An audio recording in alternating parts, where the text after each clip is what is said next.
All right, everybody, we're going to go ahead and get started. Right now, let's everybody stand up and shout. Oh, just kidding.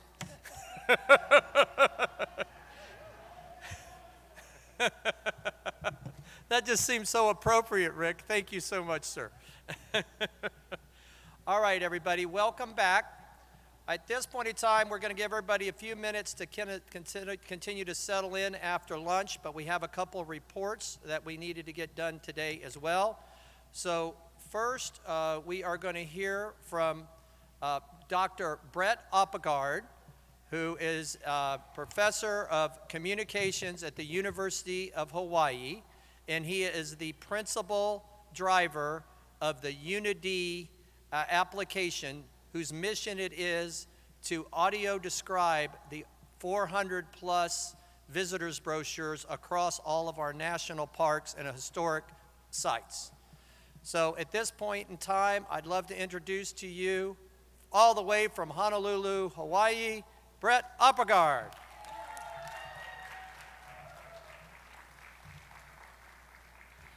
Aloha, everyone. Can you say it back to me? Aloha. All right, I like this introduction. I feel like I'm in a band or something on the road. This is great. I'm really excited to be in Omaha. This is my first time at the ACB convention. I've been meeting a lot of really interesting people and having some great conversations. I'm hopeful I'll get to talk with you, so if you want to catch up with me, I'll tell you in a little bit how to make that happen. In short, as Dan said, I've been working with the American Council of the Blind for the past 5 years or so, collaborating with national parks. And our main goal is to make the national parks as accessible to everyone as possible. So that's kind of an abstract goal, but we're working at it. How do we do that? We have a couple things that you might be interested in. Number one, if you've ever heard of a hackathon, this is like a exciting activity where people get together and they make computer programs and they kind of solve the problems of the world. We do that same thing, but we call it a descriptathon, and we do that with audio description. And we bring together teams of people to work on audio description in national parks. This is a 3 full day Zoom session, basically, where you get put on a small team.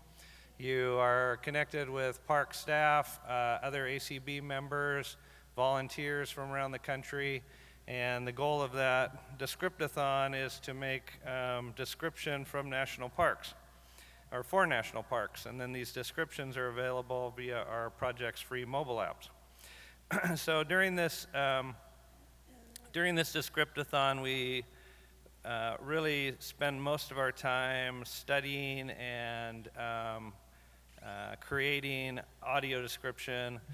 We think about processes and products of audio description and how those can be done better. And on these small teams, our goal is to make them as equitable as possible, so everybody on the team has an equal place. The description's done in a co-creation process, meaning that it's not something where the park staff makes the description and hands it to the ACB member and says thumbs up and thumbs down. It's more along the lines of everybody's working and talking together about, like, how can we make this image description really help people. And so that's a great part of the descriptathon. And in the descriptathon, a big component of that is building our community. So we want to build a community of people who care about national parks, who care about audio description, who care about accessible media and public places. And what we found over the years is that people want to share portrait photographs of each other in our different computer systems to get to know each other better. And one thing I've noticed over the years is that not that many ACB members have a photograph ready to share, and not that many ACB members have an audio description of that photograph ready to share. So I want to change that. And in the last few weeks, I've been taking photographs of folks at the Hawaii Association of the Blind. I think a few of them are here. I give a shout out if they are. Yeah, there we are. And we came here to Omaha to set up a photo studio in the Flatiron Room, and we're taking free portrait photographs. You can come down there, I'll take your picture. We have a process we've developed to help you think about how you want to describe yourself. And we basically co-create that description with you. We email you the photograph, we email you the description, and at the end of the 10-15 minute process, you end up with the portrait, the audio description, and you can take that with you. This is on the second floor of the Hilton. If you want to join us, we'll be there. I'll be staying as late as people are hanging out. I have scheduled appointments till about 3:30, 4, and then if people are hanging out in the hall, I'll stay there. A couple folks here have stopped by and asked what we're doing, and I've said we're making photographs of people, getting portraits of people, and they said, well, why would I want to do that? Why would I want a portrait of myself? And I can sympathize. I don't like taking portraits of myself either. It's not a very comfortable thing, but I've also worked with folks to make these photographs over the last couple days, and here's some of the things they told me. They will put their photographs on their blogs and their social media, including Facebook. They'll put it on their email, their company websites, school work environments. They want to share with their peers. All these different things people have told me they want to do with these photographs. Oh, dating sites. Somebody told me dating sites, so they want to get on dating sites. That's good. And however you want to use it, it's up to you. We're just going to try to help you get these digital images in your email and ready to share. Like it or not, I'd say we live in a world that's heavily oriented toward visual media. Today, there are 240,000 photos put out on Facebook, 65,000 photos put out on Instagram, 500 hours of video put out on YouTube every minute. Not in the whole day, every minute that much is pouring out. It's like a fire hose of visual media. That's just a drop in the bucket. That's just 3 channels that I thought you'd be interested in. But that's the kind of shift society is making towards visual media right now. It's an enormous exponential shift toward visual media. And when that media is being made, it's also leaving some people behind, disenfranchising people who can't see it, and it's putting people in situations where they can't participate in public discourse, be involved in public places because of this inaccessible public media. Now, audio description is not a silver bullet. It's not going to solve every problem. Audio description is just part of the answer and part of the way to make better media, more accessible media. But I think it's an important part. And we've been spending a lot of time thinking about, for example, how will a person who shares this portrait communicate to somebody else what it looks like. So on my portrait, for example, I usually describe it as saying I'm a 51-year-old American man. I'm white in the abstract with ancestral origins in the United Kingdom and Norway. Indicating these ancestral roots, I have blue eyes, a pinkish tan skin, dark brown hair. I'm 6 feet tall, 210 pounds. Today I'm wearing a light gray Aloha shirt with black pants. Little details like that probably help you picture me and probably will help you better connect with me in some way. And that's the kind of description that I can do in 5 to 10 seconds that basically makes my appearance here a little bit more accessible. And I think that's the kind of thing that we can easily do in our media to help make all these platforms more accessible. So by building these social identities, regardless of how much any person in particular can see of it, we can create an identity that can cross these platforms and can help to share your individual persona with the world. And you can be in charge of it. Instead of other people projecting onto you what they see, you can tell people what you see in your image, what you think about in your image. And I think everyone deserves that right to define yourself and your identity to your peers, to your colleagues, to your friends and family. And part of that process is having an image of yourself. So I want you to be able to create that, share it, and I just want to let you know I'm here to help you do that. So I hope you stop by the Flatiron Room today. Again, I'll be there till about 3:30 or 4 to participate in this project. And if you don't want your photo, just come by and say hi. Aloha, everyone. Thank you, Brett. Yeah. Thank you to our colleague, Dr. Brett Oppegaard. Let's give him a big round of applause. And please stop by and see him if you get a chance. All right, next we are going to hear from our final group of ACB 2022 scholarship winners. The American Council of the Blind, ACB, and the American Foundation for the Blind, AFB, are again partnering together to offer educational scholarships ranging from $2,500 to $7,500 for legally blind students. Congratulations to our 2022 scholarship recipients. Gabriel Gates is from Thornton, Colorado. He is a graduate student pursuing a degree in leadership and education equity in support of his new career in disability support services in higher education. This fall, he will be attending the University of Colorado in Denver, Colorado. Gabriel is receiving the Sadler and Dillman Scholarship. A dark-haired man with mustache and goatee. Ultimately, it's the opportunity to pay it forward. With my experiences with diversity, equity, and inclusion, that whole entire movement, and being a change facilitator, I want to add my voice and amplify that voice into a roaring voice that demands change where change is needed.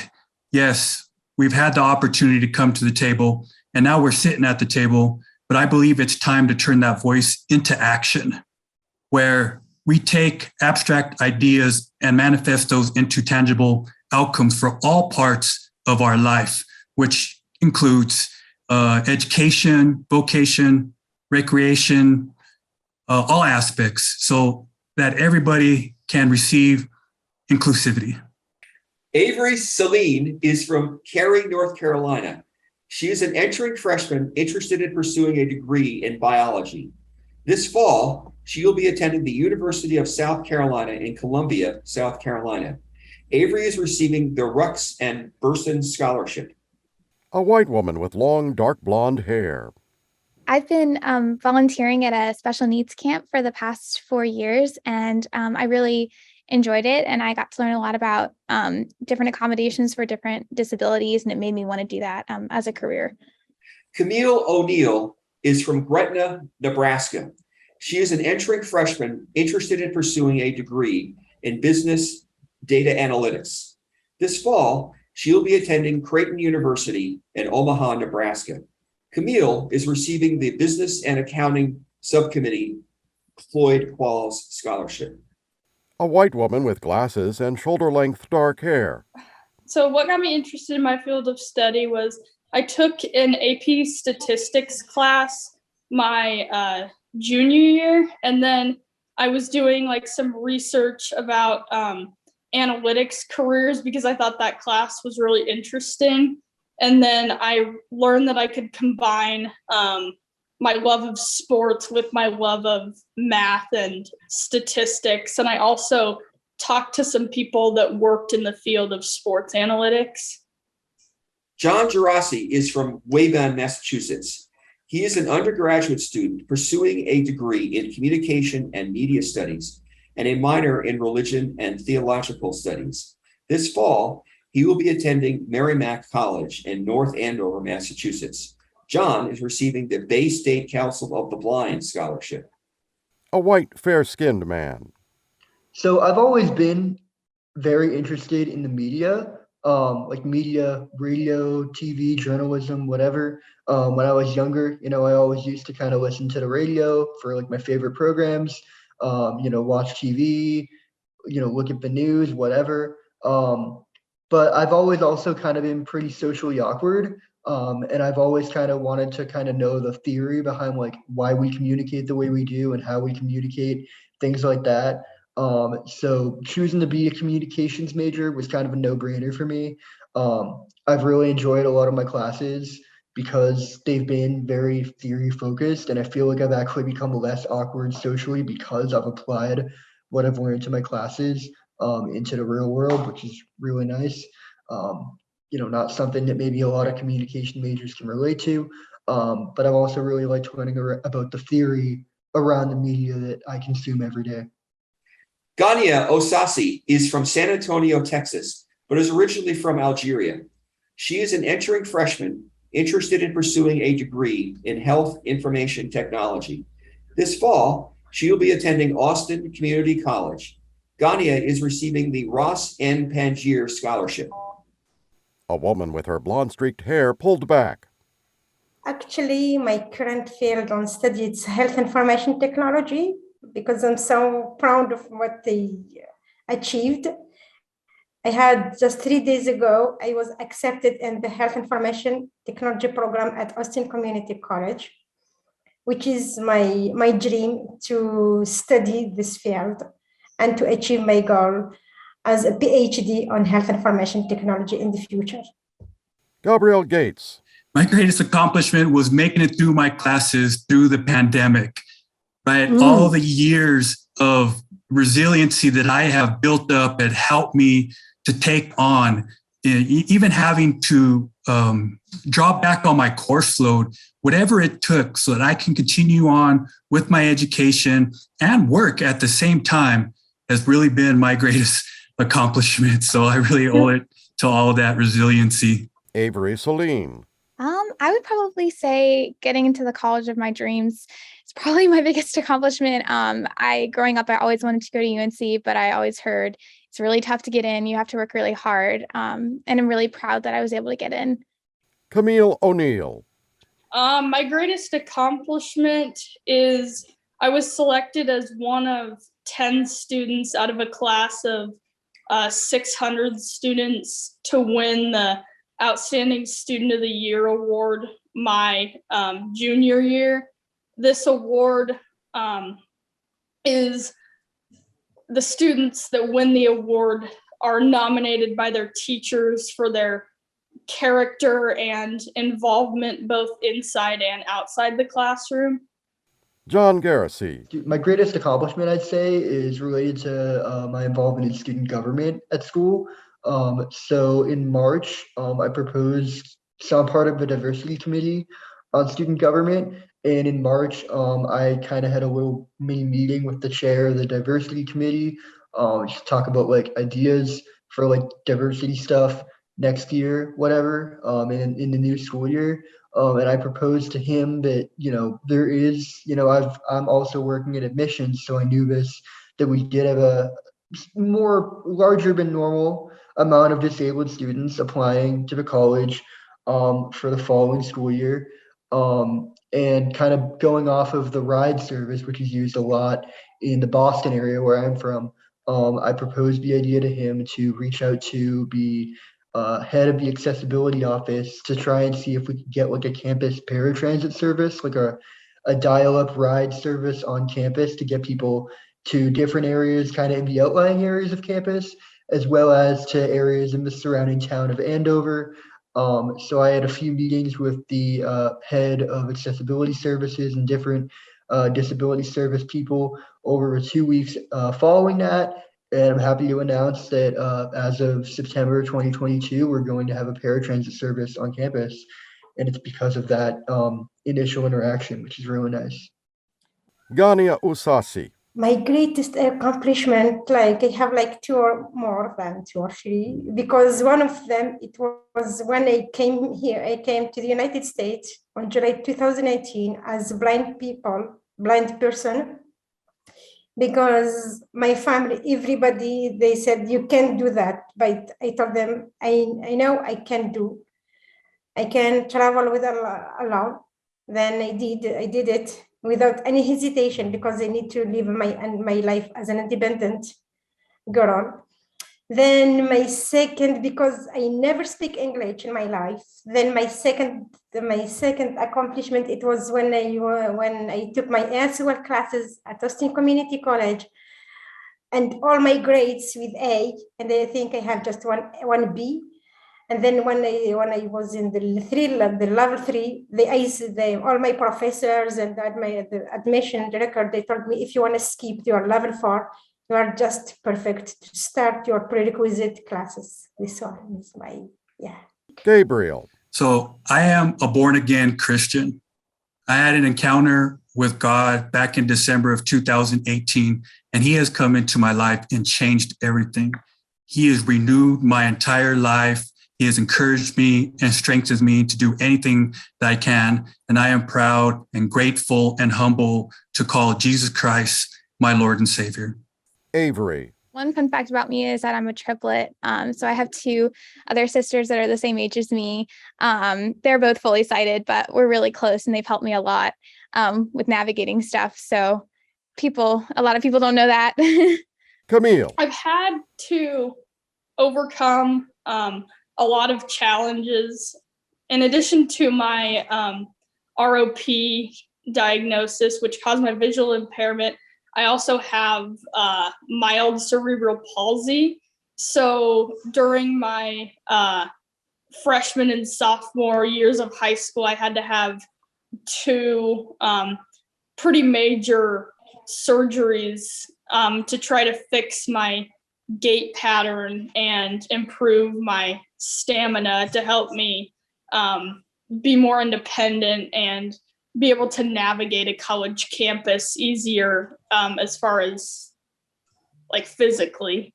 John. So something I'd like to share about myself that people might not know about me is that I've been starting to get into DJing lately.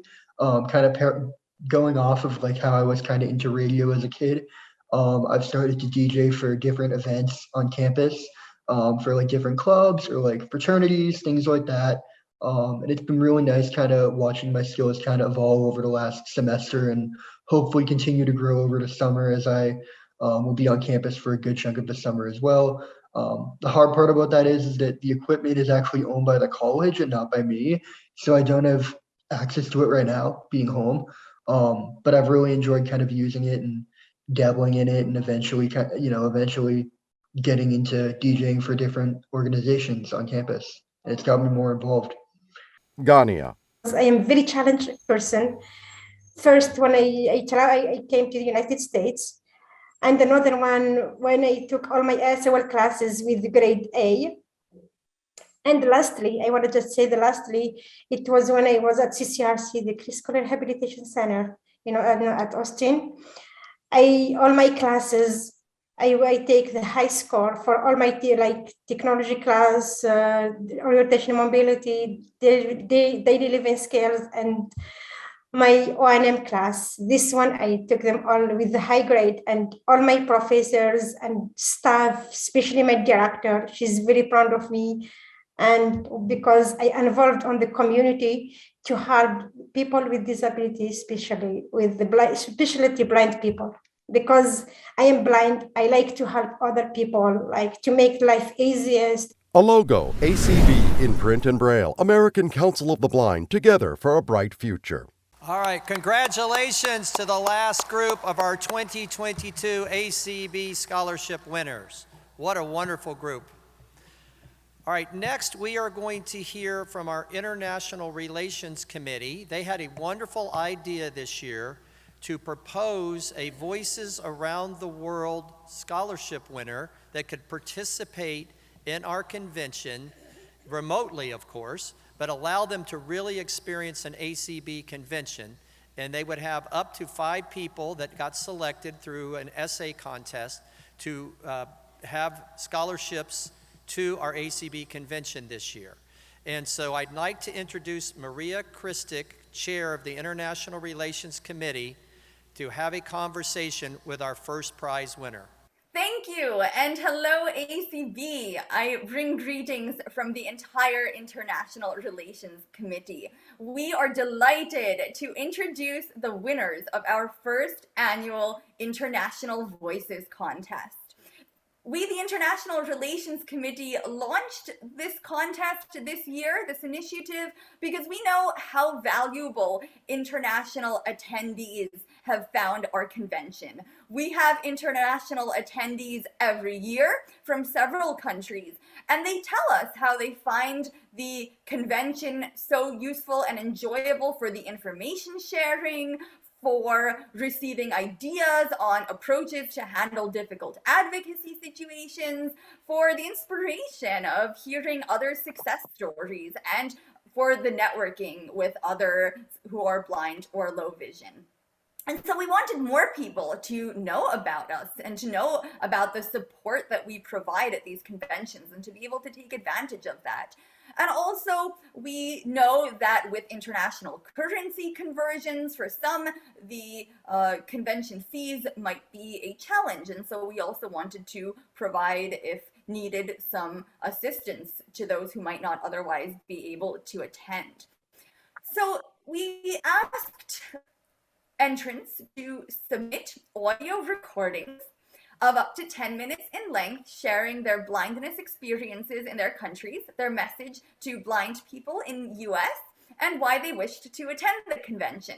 And as I mentioned, these recipients received complimentary registration to our convention. The first place winner also had the opportunity, as you will shortly hear, to address the general session.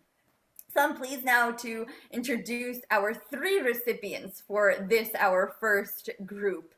We have from Finland, Sirku Hainaluoto, who is a musician, a retired massage therapist. She's active in the blindness advocacy in her local community in Finland, and she's also active in ACB community. You may know her from several musically focused calls. And from UK, we also have Victoria, or Tori Ziegler. She's a children's book author and the author of the Toby Tales series of children's books on adjusting to vision loss. And she's also active in the ACB community as both a facilitator and a host. So congratulations to both of them.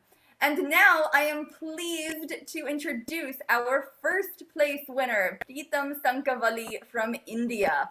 Pritam works as a manager at a large Indian conglomerate, and he's been on quite a journey so far to get there. So Pritam, congratulations and a warm welcome. Hey, Maria, thank you so much for having me. It's great to be here.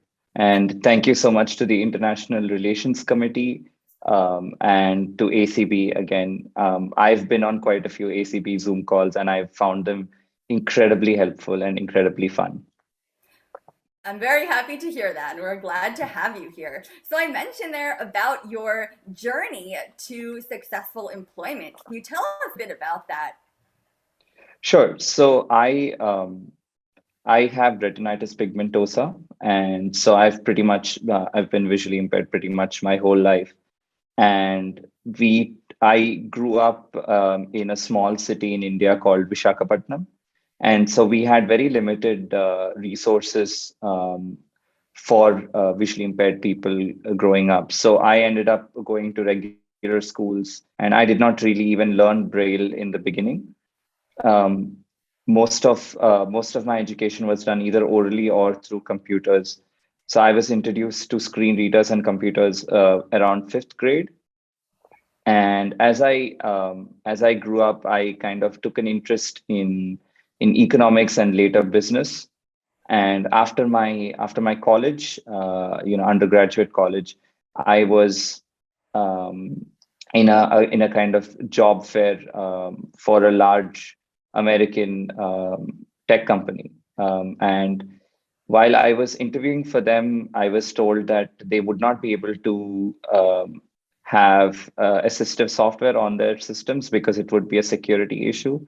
And so they kind of said that, it wouldn't really work out. And for me at that point of time, I was not very aware. And so the only thing that got into my head was that it's way easier for them to hire an able-bodied, a sighted candidate, and they wouldn't have to put too much effort into that. And so I was determined that I would excel and I would better myself. And so in India, for for postgraduate education, if you want to get a management education, if you would like to get an MBA, there's an exam that you have to take, which is incredibly competitive. And so I kind of dedicated myself to preparing for that exam. About 190,000 people took the exam in my year, and there were about 4,000 seats in these premier Indian institutes of management. So I managed to get into one of the best MBA colleges in India. And later I was recruited by a company that really recognizes me for the for the diversity that I bring in, and provides me a great platform to build my career on. Well, that is wonderful. It's so great when you find those companies that get it, that get that you can be an asset and the diverse perspectives you can bring. And so very good that you did find that. And so with some of these struggles, as you indicated, that you went through, and this journey that you went on, that you've been on so far, what advice would you have for any young people, blind students, or those who've graduated and are now seeking employment? So the first thing I'd like to say is we as visually impaired people should be incredibly persistent. I know the world is way more inclusive than it used to be, but even today there are many times that we be like, oh, I don't think I can take it anymore. I don't think I can fit into the workforce, things like that. But the thing is, we need to be persistent, and we need to make sure that we are out there advocating for ourselves, and not really not really denying employment opportunities just because we think we cannot perform there. So that's one thing we need to advocate for ourselves. Also, one thing I've noticed while I'm working here is that we need to let our work speak for itself. So many times there are things that my managers might think I might find difficult doing, and then I end up doing it in my own way and proving to them that I can perform. So letting your work speak for itself, at least for me, has been very powerful. Wonderful. And I also think what struck me about, as you were talking about your journey, is that you turned an adverse experience into an opportunity for growth. And I think that is really important as well, to not let those setbacks stop you from achieving your goals. And so, Right. yeah. And so, I'd like to also ask you, so what are your thoughts? You're as an international attendee, you say you've already attended some of the ACB events, and now you'll be attending the convention. So what are your thoughts on how ACB, yes, we have American in our name and we're primarily focused on the American population, but we don't operate in a vacuum. And so do you have any thoughts on how is ACB providing currently, or how can it better provide some of this information and collaborate as well with the international community? Right. So for me, the US has been pretty pivotal to where I am now. So most of my orientation and mobility training took place in the US, and quite a bit of my family actually lives in the US.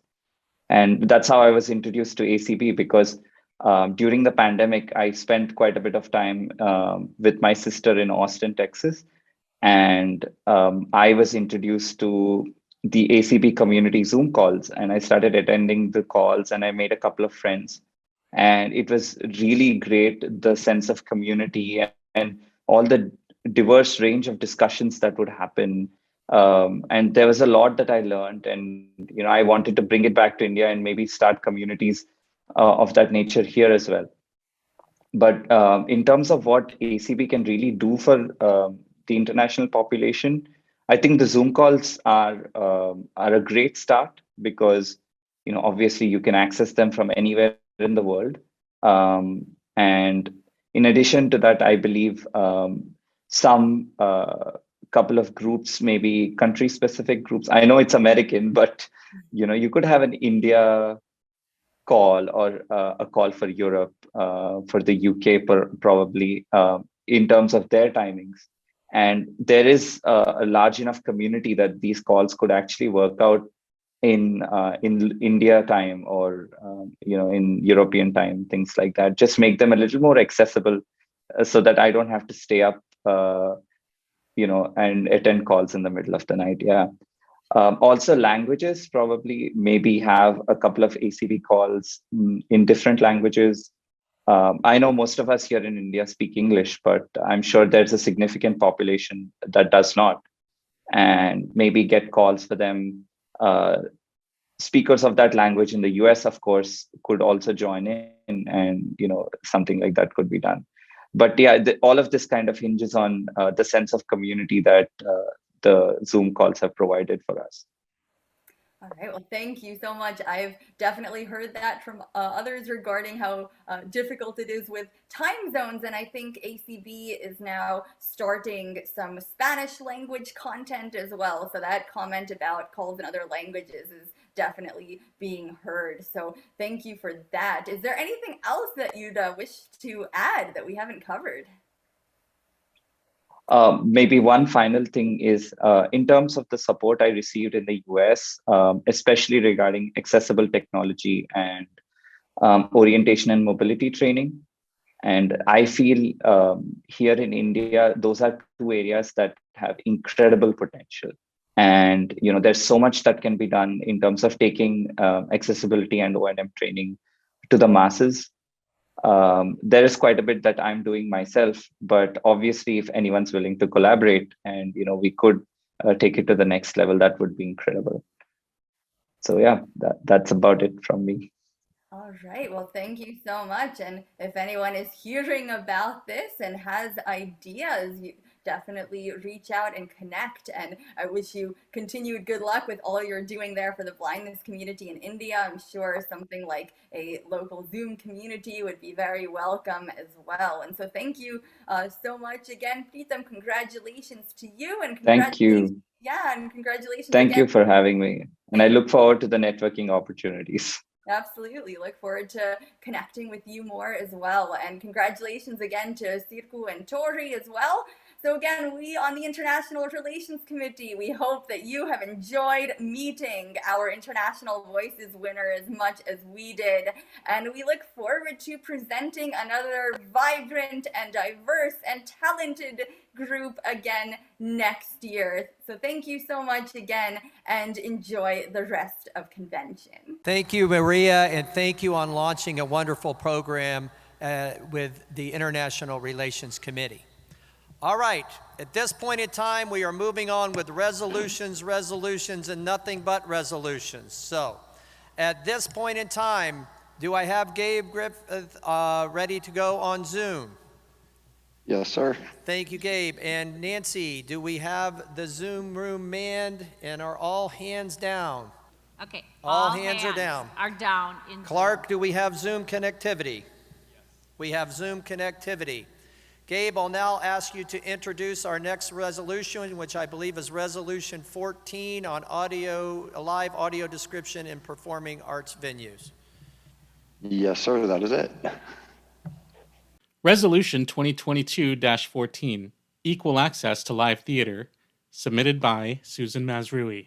Whereas every live theater performance is inherently unique, and live theater provides the ability of an actor to spontaneously respond to the energy of an audience and other performers, and whereas audio description is essential for theatergoers who are blind or have low vision to be able to comprehend settings, action, and other visual elements of theater performances, and whereas some theaters are choosing to provide pre-recorded descriptions that may not be accurately synchronized with the live performances and cannot possibly capture the nuances of live theater, and whereas Titles 2 and 3 of the Americans with Disabilities Act guarantee the right of people with disabilities to receive effective auxiliary aids and services, unless doing so would constitute an undue burden, and whereas this requirement applies to public and private theater owners, operators, or lessees, and whereas theater and production companies may be unaware that recorded descriptions cannot effectively communicate the visual elements of a live performance, now therefore be it resolved by the American Council of the Blind and Convention assembled this day of July 2022,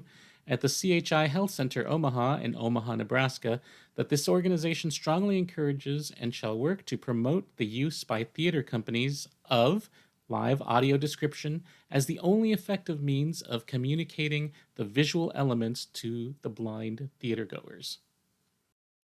All right, thank you, Guillermo. And Gabe, what is the recommendation from the Resolutions Committee? Resolutions Committee recommends a due pass, and I so move. All right, thank you, Gabe. Nancy, are all hands down in the Zoom room? All hands are down in the Zoom room. All right, does anybody wish to have a point of order, information, or clarification related to this resolution? First, from the ballroom, is there anyone seeking a mic? Mr. President, point of clarification. Yes, this is Ray Campbell. The resolution says Titles 2 and 3 of the ADA. Wouldn't that just be Title 3 of the ADA? All right, I'll ask Gabe for clarification. All I did hear, Michael from the front row said it is both. But Gabe, I'm admittedly not an ADA expert, but we did discuss this in committee and determined that there are elements of both titles of the ADA that apply to this. Thank you. Thank you, Ray. Casey Duttmer from Michigan for a point of clarification. Yes, please. In this resolution, you asked for all live performances. Some theaters only do it like once a week. So are we saying that we want all performances to have live video? Live audio description? I believe I'll ask Gabe to maybe clarify the intent of the resolution, but I think the goal would be to move in that direction as much as possible. That was kind of the resolution, to move in that direction. And I believe also yes. is that correct, Gabe? Yes, that is correct. All right. And we do understand that there could be extenuating circumstances, but we want it whenever possible for them to move in that direction. Right. I think the other area of this is in some cases where theaters are going to is a level of kind of pre-programmed kind of synthetic description. So this would be, again, promoting live description. All right. If we could. Sheila Gunn. We're only hearing points of information, clarification, or points of order. Go ahead. Sheila Gunn. Hi. Yes, I'm here. Thanks. I think that some theaters are very low budget, don't have a lot of money, and I'm wondering if we could clarify in the resolution that Gabe, you half answered my question saying that there are could be extenuating circumstances. Could we carve that out a bit and make it clearer? I believe that's asking to modify the resolution. That's not a point of clarification. But right now it asks for, it's asking for So theaters when should I ask this question? to move in that direction. Yes. Okay, next question. Joel Snyder. Joel Snyder. Thank you, Joel. If you wish to point of information or clarification. Thank you, Mr. President Dan. In response to the comment that came up about more or less performances with description, that is the subject of a resolution that will be coming up later in the day. It is, I can pull up it is number 26, dates for live theater presentations of audio described performances. This, which is also put forward by Susan Mazrui, this particular resolution has to do with not doing recorded description for live performance. Right. So truly live voices for live performances. That's correct, Joel? Correct, yes. Thank you. Okay. Thank you for that clarification. Do we have any other hands raised in the Zoom room? Nancy. Linda Faust. Linda Faust, you're recognized. I realize that this isn't about changing the amendment, but I'd like to be assured that accessibility is also inclusive of people like myself who are deafblind, who actually had a bad experience with non-accessibility at a theater. Okay, thank you for that question. Gabe, right now, does it include any additional accessibility for those that are deafblind in the resolution, for clarification? No, this is simply on a live audio description, as Joel had mentioned a moment ago. I guess what I'm getting at is, when I went, I didn't have live audio description, nor did I have, they gave me, headphones that weren't suitable for my hearing aid. So it's I'm all supportive of, for the, audio description for people that are visually impaired like myself, but I just wanted the additional clarification as well. Yep, I think it would be, obviously the ADA covers accessibility in all forms, but this is directed towards recorded information that is presented at live performances. So yeah, I realized the recorded information came in handy because they sent me the play to watch at home, which was second best to actually seeing the play live. So I was grateful for that, and that's the other clarification. So, thank you, Linda. Any other hands raised in the Zoom room? There are no other hands raised in Zoom. All right. I will now, please make sure all hands stay lowered. Ooh, that's easy for me to say. Please lower all hands. That sounds much better. All hands are lowered. All right, thank you. All right, now we will open debate on this, or any opportunity for debate or discussion on this. Just so everybody knows, our parliamentarian and we have concurred that our standing rules call for is a total of 20 minutes for debate and discussion, which includes these, as always has in our allotted time, the questions for clarification and information. So it's all part of that 20-minute window. So now, who wishes to speak for this resolution from the floor? Who wishes to speak for this resolution from the floor? Yes, Michael. I am absolutely in support of this resolution, but to comment about the discussion which was just taking place, the accommodations in live audio description that are relevant to people who are deaf-blind often involve the activities of SSPs to provide that service. I believe that it's something that we should support, but I believe it is a separate resolution than this one. Thank you very much. Thank you, Michael. Anyone from the floor in the ballroom that would like to speak in favor of this resolution? And again, we don't have to have a lot of speakers. We can go ahead and call the question when we get to that. But if we hearing none, I have some people. Nancy, do we have anybody in the Zoom room? I have Holly Turry. Holly, do you wish to speak for the resolution? Yes. Okay, please hold. We've got you down as the first person to speak in favor.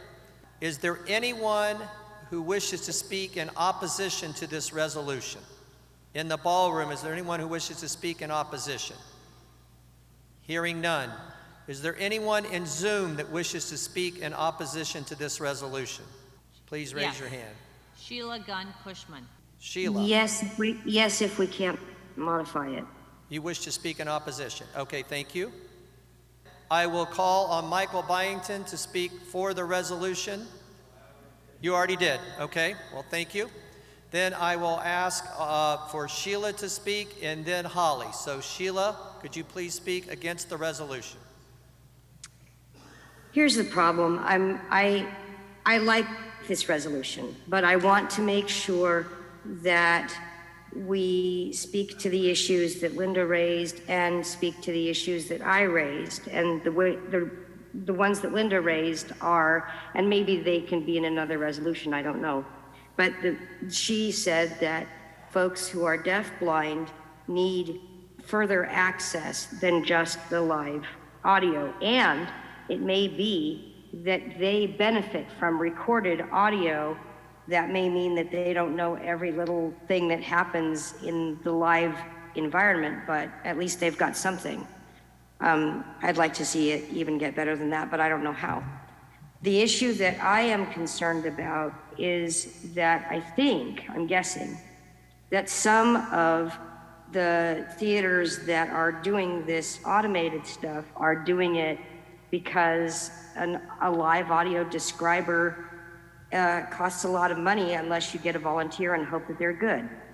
And I want good audio. I want good audio description. I want good audio clarity. I want something we can all use. So I'm not sure how, I'm not actually against this resolution, but I want to see these things addressed, and I wanted that on record. Thank you.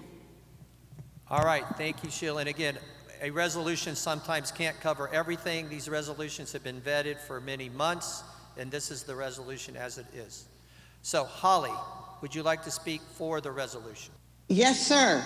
I thought that when I was younger, video description, audio description, whatever you're supposed to call it, was a bunch of hooey. And then I went to a play that actually had live video description, and I haven't been to one that didn't have it since.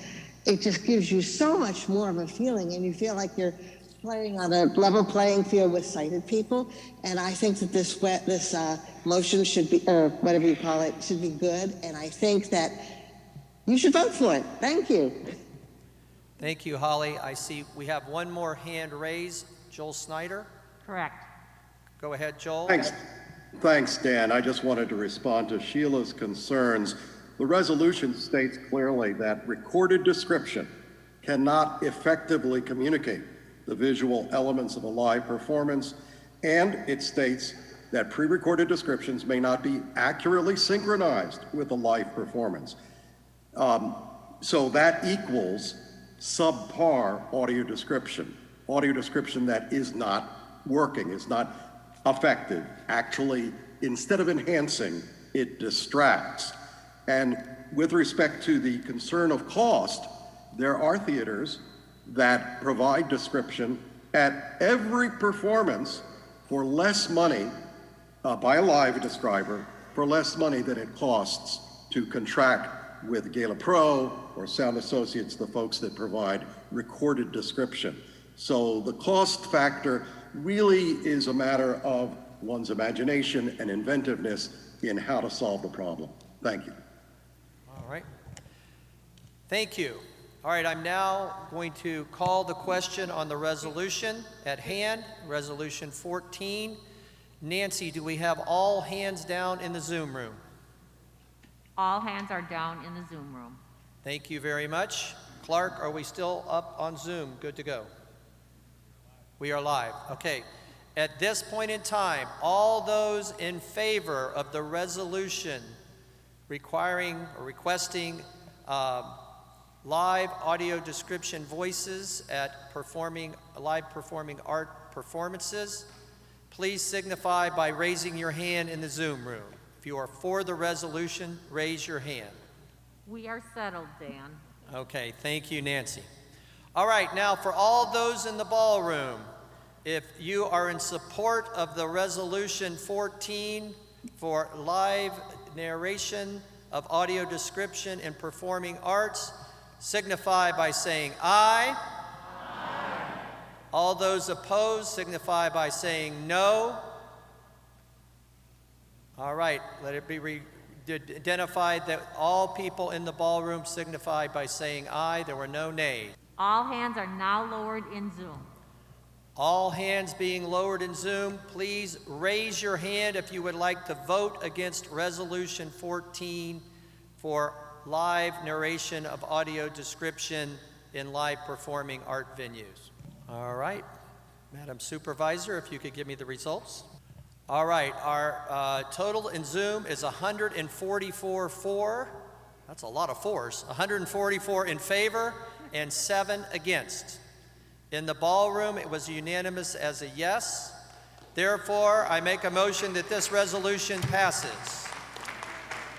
In addition, we only had 7 people in opposition. Therefore, there's no requirement to ask for whether we need to have a record vote or not. So once and for all, Resolution 14 has passed. We'll now move on to Resolution 15, which is about the Amazon Accessibility Support Center. So, Gabe. Okay, well, we are ready to move on to resolution number 15 on the Amazon accessibility or disability support line. And that's resolution 15, right, Gabe? Yes, sir. 2015 or 2022, number 15. Thank you, Gabe. All right, let's hear from Guillermo. too many numbers, and I'm not a numbers person. Thank you, Gabe. Resolution 2022-15, Amazon Disability Customer Support Line, submitted by Margie Donovan and the California Council of the Blind. Whereas millions of shoppers, including those who are blind or have low vision, purchase products online from Amazon, and whereas much to Amazon's credit, they have established a disability customer support line, 888-283-1648, for people with disabilities to get assistance with, among other things, browsing their products lines and obtaining detailed visual product descriptions. And whereas many Amazon Disability Customer Support Line representatives do not provide adequate product descriptions, resulting in unwanted items being purchased and the inconvenience of making returns, now therefore be it resolved by the American Council of the Blind and Convention assembled this day of July 2022 at the CHI Health Center, Omaha in Omaha, Nebraska, that this organization commence a dialogue with Amazon to determine the best solutions to ensure that Amazon's Disability Customer Support Line staff will provide accurate product descriptions for people who are blind or have low vision. Thank you. Gabe, what is the recommendation from the Resolutions Committee? The Resolutions Committee recommends a do pass, and I so move. Thank you. At this point in time, do we have any motions for information, clarification, or points of order? Do we have any in the ballroom? Is anyone seeking a mic? Hello, Roger Peterson. Hello, Roger. I don't know if it was a misread or a mistype, but telephone numbers have 10 digits. I didn't hear 10 digits in that phone number for Amazon. Okay, so point of clarification, Gabe, is the phone number for Amazon, Amazon's support, is it 10 digits? Do you have those? 888-283-1678. So I can't recall how it was read in the recording, but it is a 10-digit 888 number here in the document. Thank you for that point of clarification, Roger. Do we have any other points of clarification in the ballroom? Hearing none, I will now ask our supervisor to make sure all hands are down in the Zoom room. All hands are now down. Okay, please raise your hand if you have a point of clarification, information, or point of order in the Zoom room. Linda Yaks. Linda Yaks, you have been recognized. So could we Do we come have back anyone? to her? Linda, we are having trouble hearing you, and you're muting and unmuting, so I'm sure you're frustrated at this point in time, and we apologize. Is there anyone else who has a point of clarification in the Zoom room while we're trying to get Linda connected? Oh, yes. Oh, yes. Jean Mann. Jean Mann. Just point of information, I'm wondering if Margie is available. Since she wrote the resolution, is this a fairly common occurrence? And, you know, is it happening to other people? I will probably vote for it, but I don't want to vote for it if it's just, you know, something that happened once or twice. I mean, is this, I don't use Amazon and I haven't called that line. Is this a fairly common occurrence?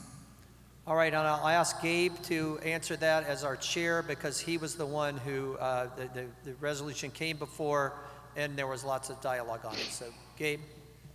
Yes, this resolution actually came to us in California, and then came from California onto ACB, and at both levels we asked that same question, and it was determined that this does happen.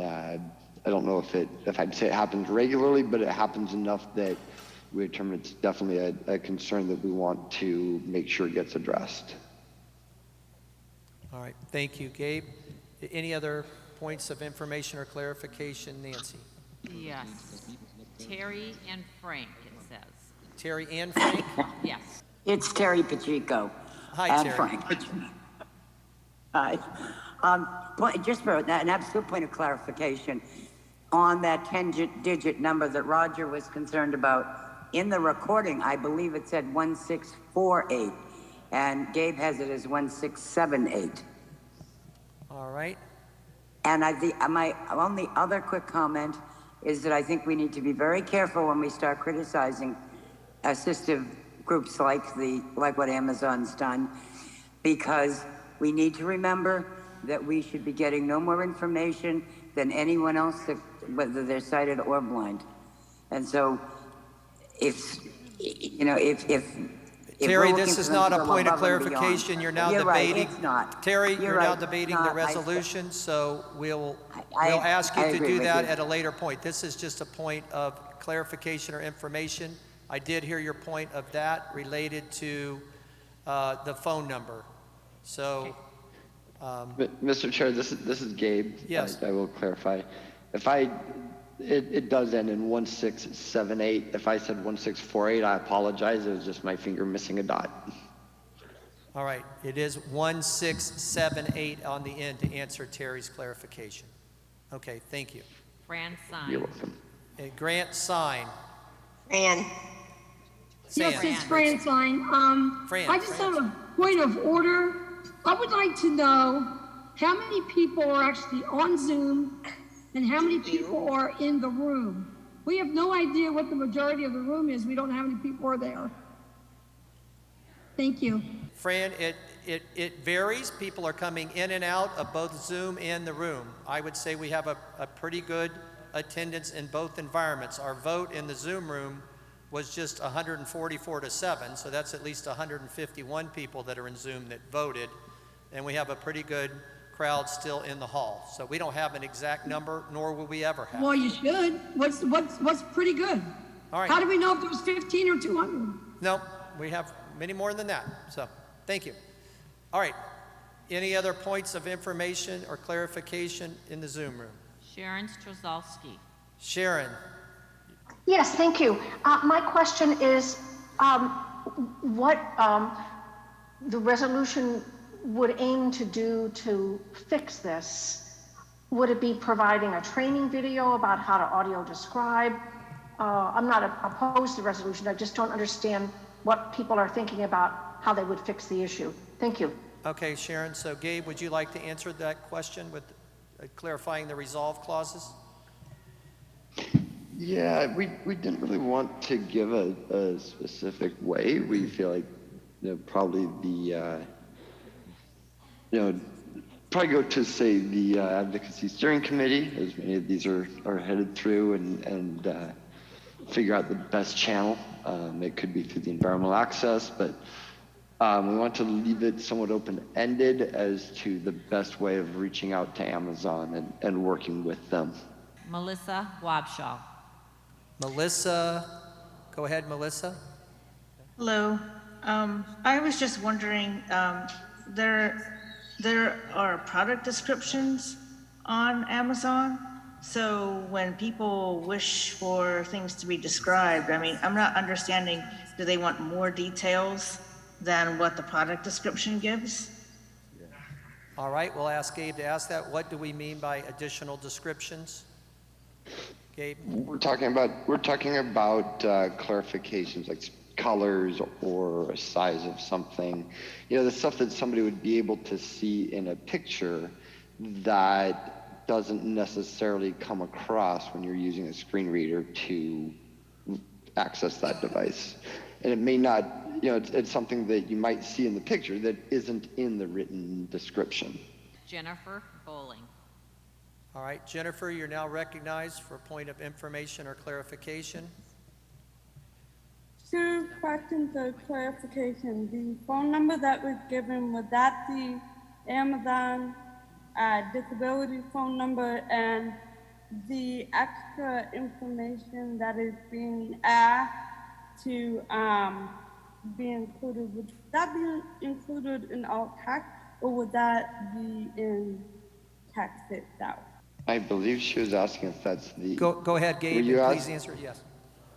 Were you asking if it's the phone number, or what did you say, question? The phone number that you gave, was that the Amazon with Disability line phone number or just the Amazon phone number? That is the disability support line for Amazon. Thank you. Okay, next person ends with 505. That's Margie. Thank you, Nancy. I didn't hear the resolution, but I heard it in committee. I was on the phone trying to get bus tickets. The bottom line is, I don't know if we actually use, and Gabe, I'm going to ask you to clarify this, audio description. The expectation is not audio description. The expectation is audio interpretation, to tell us what the color is accurately of things. So I know we're at points of clarification. I will be here, but I'm going to be switching numbers because I have to go to an appointment. But Gabe, does it say audio description? The word audio does not appear in the resolution at all. Thank you. Thank you. So just description. So for point of clarification, what this resolution aims to do is have the agents, when we call, describe what they're seeing accurately. That hasn't happened a lot of the times, and to answer, and if this is not in line, Dan, please say, someone else's question about is this frequent, the answer is yes. I actually put something out on ACB list and Facebook and got several answers from other people that they have experienced that as well. Thank you. Thank you, Margie. Do we have any other points of information or clarification? Inicio Correa. Maria? Thank you. Correa. Thank you, Mr. President. A quick question for Gabe. I'm wondering if there was any discussion at all as to the fact that hopefully some of these employees answering the disability line are visually impaired themselves, and therefore would be unreasonable to expect them to do what we ourselves cannot do. And I hope, in fact, that they are visually impaired. That I don't believe was part of the discussion, and I think that would be a different issue. Yes, I think this is more discussion than clarification. All right, do we have any more? I have 6 more people. I'm going to make a decision. I think we have heard a lot of questions about information and clarification. I believe we have a good understanding of what this resolution stands for. So, Nancy, I'm going to ask you to lower all hands in Zoom. And at this point in time, I'm going to ask for people first in the ballroom and then on Zoom who would like to speak for or against this resolution. Mr. President, Michael Byington. Michael Byington, yes? Yes, I'm wanting to speak in favor. All right, Michael Byington would like to speak in favor. My Do I comment. have anybody from the ballroom who would like, don't speak yet, Michael. Do I have anybody in the ballroom who would like to speak against this resolution? Hearing hearing no one. Do we have anybody on Zoom who would like to speak for this resolution? I'll take one and then I'll go for against. Okay, Jewel G raised her hand. Who? Jewel G. Jewel G, would you like to speak for this resolution? Yes, I would like to speak for this resolution. Thank you. Okay, thank you. All right, Nancy, please lower all hands in Zoom. Do I have anybody in Zoom who wishes to speak against this resolution? Regina Marie has her hand raised. Regina Marie, would you like to speak against this resolution? Yes, I would. Thank you. All right. Is there anyone else in Zoom who would like to speak against this resolution? Claire Stanley. Claire Stanley, could you unmute and recognize that you would like to speak against this resolution? Yes, I would like to speak against it. Okay, thank you. All right, we'll stop at that point in time because we're got to stay within our 20 minutes. Michael, would you like to start by speaking for the resolution? Michael Byington in the hall. Thank you. I will not require much time. I support this resolution because it is well worded. The point that I wish to make in response to some of the concerns that have been expressed here is that description or audio description or video description or any type of descriptive information in that category is something that many people require training in order to do properly.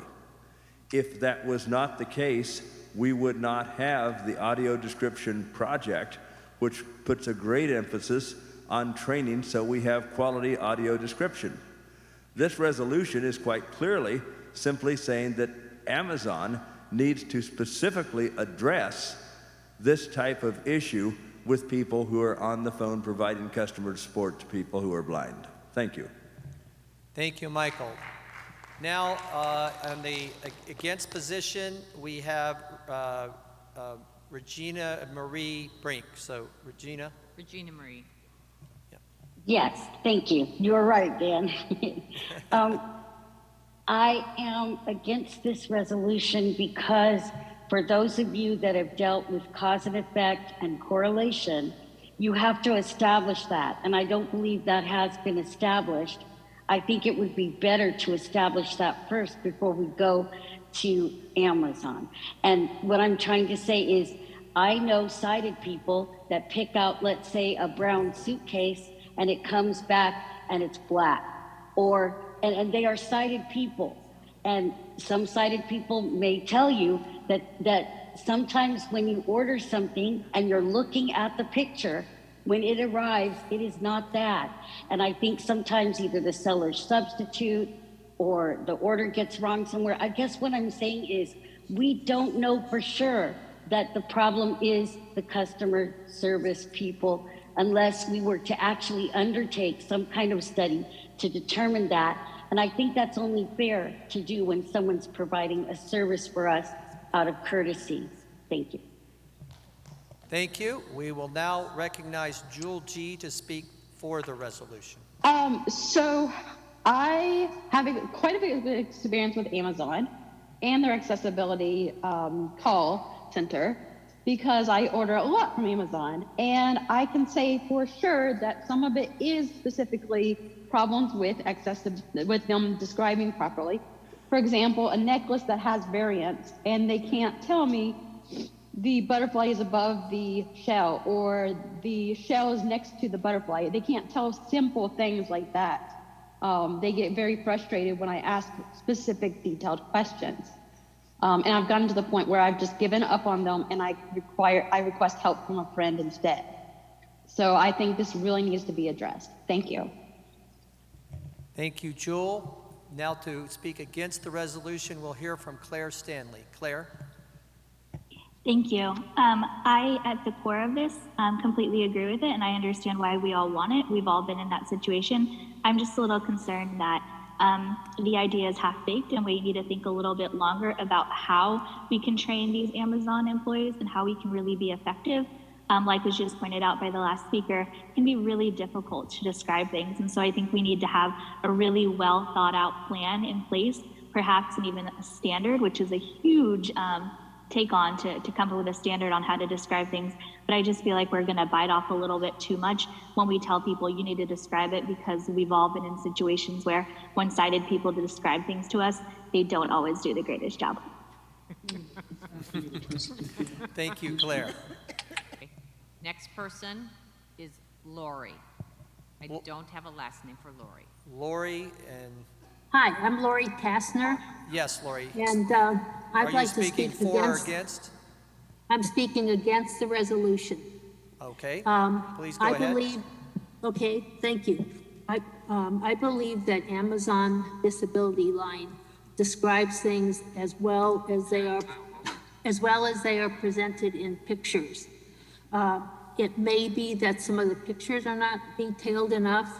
I know one speaker commented that she would then ask a friend, but we're not sure if all pictures are clear. And in addition, there are descriptions on the Amazon site itself that are often very detailed, so that asking for help with a disability line may be duplicating information a person can get on the computer or phone app themselves. And whenever I have spoken with the Amazon Disability Line, which is frequent, I have been very pleased with the service and the descriptions that I've received. Thank you. Thank you. I'll now ask all hands to be lowered. Next person was Linda Yax. I would like to speak for this resolution very quickly. I have definitely had problems with Amazon and their descriptions. And for some of us, it's very difficult for us to be able to get transportation, to take things to a center, to have them returned, or to get labels and stuff. So I would definitely speak for this resolution. I think that it can be worked out, and I think Amazon really wants to do a good job for us. Thank you, sir. Thank you, Linda. Our time has expired for discussion and debate. At this point in time, hearing no motion to continue debate, I am going to call for the question. Hearing that all hands are lowered, at this point in time, if you are in favor of the resolution related to Amazon accessibility and descriptions, please raise your hand in Zoom, all those in favor of Resolution 15. We have settled. All right, thank you. Now we'll turn our attention to the ballroom. For Resolution 15 on the Amazon Accessibility Center, if you are in favor of the resolution, please signify by saying aye. If you're opposed to the resolution, please signify by saying no. No. I hear that the ayes have it by just a little in the room right now. So we will turn it over and hear if all hands are lowered in the Zoom room. All hands are lowered in Zoom. All hands are lowered in the Zoom room. If you're in the Zoom room and you would like to vote against Resolution 15 related to Amazon Access Support Center, please raise your hand if you would like to vote against Resolution 15. All right, the results from the Zoom room were 92 for, 72 against. I also felt like there was a slight yes in the ballroom. So at this point in time, the chair moves that the resolution did pass. At this time, because we have people in opposition, I want to make sure that all hands are lowered in the Zoom room, and we will do a standing count to see if 25 people would like to request a record vote. Okay. Just So Nancy, please let me know when all hands are lowered. All hands are lowered. All right, if you voted in opposition to the resolution and you would like a record vote for clarification, please raise your hand in the Zoom room. All right, how many, if you are in the ballroom and you wish to have a record vote, please stand.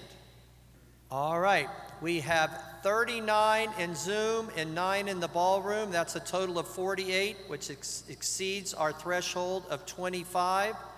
Therefore, this resolution will be presented on the 13th of July for a record vote with both Vote Now and our affiliate roll call. Thank you. All right. We'll now move on to Resolution 16. Mr. President? Yes, Paul. I'd like to raise a point of order, and it may be a point of ignorance on my part. Yes. But the question is, what happened to Resolution 2205? 2205 is the one resolution that was not recommended a do pass or do not pass by the Resolutions Committee. And Gabe Griffith, the resolutions chair, and I conferred and felt like that required a motion and a second and would be handled as our last resolution of the list today because it was handled under a different process and procedure. Thank you. You're welcome. All right, we're now ready for Resolution 16. Gabe? Okay, resolution number 2022-16 is dealing with the sustaining the benefits of successful accessibility litigation. Resolution 2022-16, Sustaining the Benefits of Successful Accessibility Litigation, submitted by Stephen Mendelson. Whereas ACB, its affiliates, and its members have achieved many advocacy successes through accessibility litigation and structured negotiation, and whereas the majority of these successes have been achieved by settlement agreements between the parties which avoid the costliness and delay of trials and appeals, and whereas such settlements are entered into for fixed periods of time, frequently 3 years, and whereas once a settlement agreement expires, no legally enforceable mechanism exists for remedying subsequent conduct that would have violated the settlement agreement. Now therefore be it resolved by the American Council of the Blind and Convention assembled this day of July 2022 at the CHI Health Center Omaha in Omaha, Nebraska, that this organization seeks systemic change in order to achieve more permanent settlement in disability rights cases. And be it further resolved that as a first step toward this goal, ACB, through its Advocacy Steering Committee, seek to collaborate with other entities dedicated to civil rights to identify, evaluate, and implement legal strategies and other means and mechanisms for promoting long-term positive structural change through civil rights settlements and consent decrees.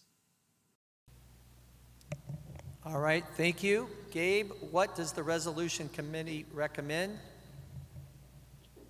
The resolutions committee recommends a do pass, and I so move. Thank you. Madam Supervisor, are all hands down in the Zoom room? All hands are down. All right, at this point in time, I will recognize those in the ballroom who wish to bring a point of information, clarification, or a point of order. See no one seeking a mic in the ballroom? I do not. Okay, thank you. And now on Zoom. Okay, Linda Yax, go ahead. I have a point of order. Did we not agree earlier that we would have to second these motions from the resolutions committee? Because I guess I may have misunderstood that, but I thought we agreed that we had to have a second. No. Thank you, sir. Thank you, Linda. No, for that point of clarification, no. Motions made from the resolutions committee, they're made from committee. Once Gabe has moved them, they do not require a second. David Kingsbury. Yes, point of information. What are civil rights settlements and consent decrees? Because that's what's recommended in the last sentence, and nowhere are these defined, but they are. Thank you. That'll go to Gabe. I believe they are legal terms that we put in there for understanding of legal settlements. And if one of the lawyers from the resolutions committee has a better description, then I would ask one of them to find a mic and help me with that one. I know we have Mark, Jeff, Chris. Is there anyone who can help us clarify that any better for Gabe? I know Jeff has been near a mic during the day. Maybe he's around, but. All right, Gabe, if you could reach out to some of your committee for clarification for David on that. Libby Oppegaard. Libby, you have the floor. Okay, we're not hearing Libby. Who's our next person? Jean Mann. Jean Mann, you're recognized to speak for a point of order, information, or clarification. Okay, I'm not sure I totally understand this resolution.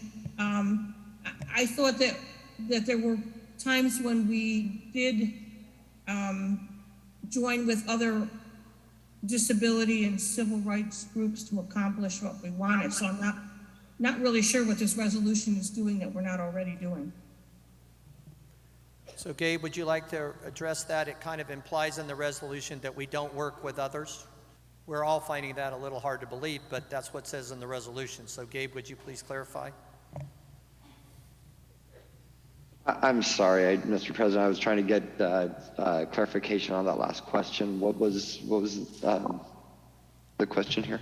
The question was from Jean, that it seems to imply in the resolution. You wanted a point of clarification that it kind of implies that ACB is not working with other civil rights organizations when it comes to.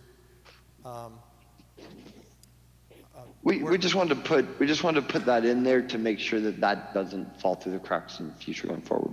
Does that answer the question? Well, I don't really see why the resolution is necessary if that's what it's doing, because don't we already do it?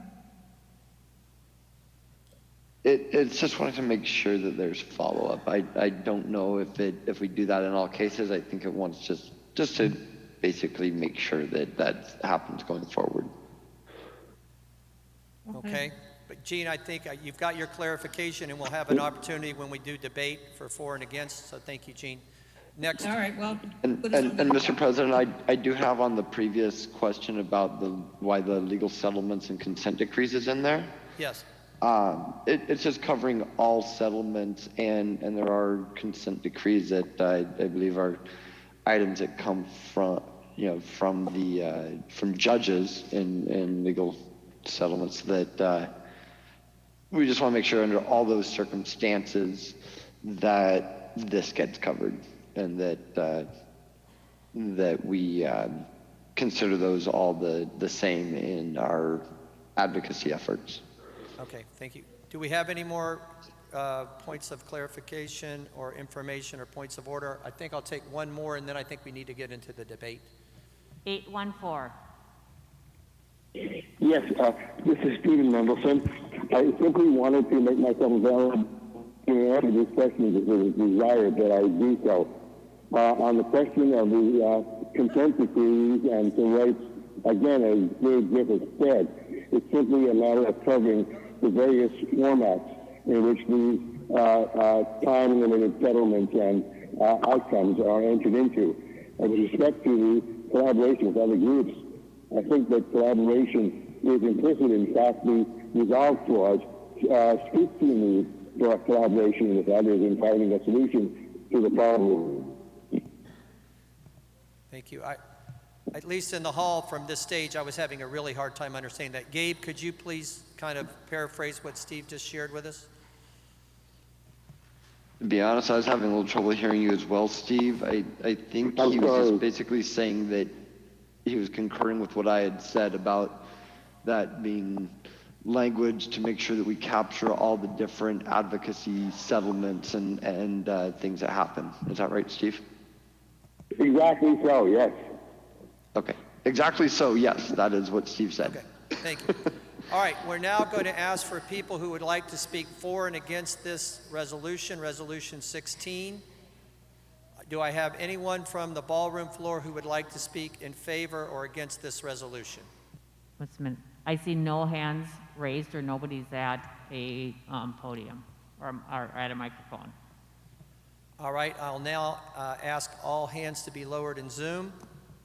And do I have anybody who wishes to speak for or against this resolution in Zoom? Mm-hmm. Kim Charleston is number 1. Kim, would you like to speak for or against this resolution? Okay. Do you want me to go on and then come back to her? Yeah, go on and we'll try to come back to Kim. Diane Scalzi. Diane Scalzi, do you wish to speak for or against the resolution? I am so in favor of this resolution. Yes. All right, so Diane would like to speak in favor of the resolution. And this is now Kim Charleston. I wish to speak in opposition to the resolution. Okay, we have Diane for and Kim against. Do we have any other people on Zoom that would like to speak for or against the resolution? Veronica.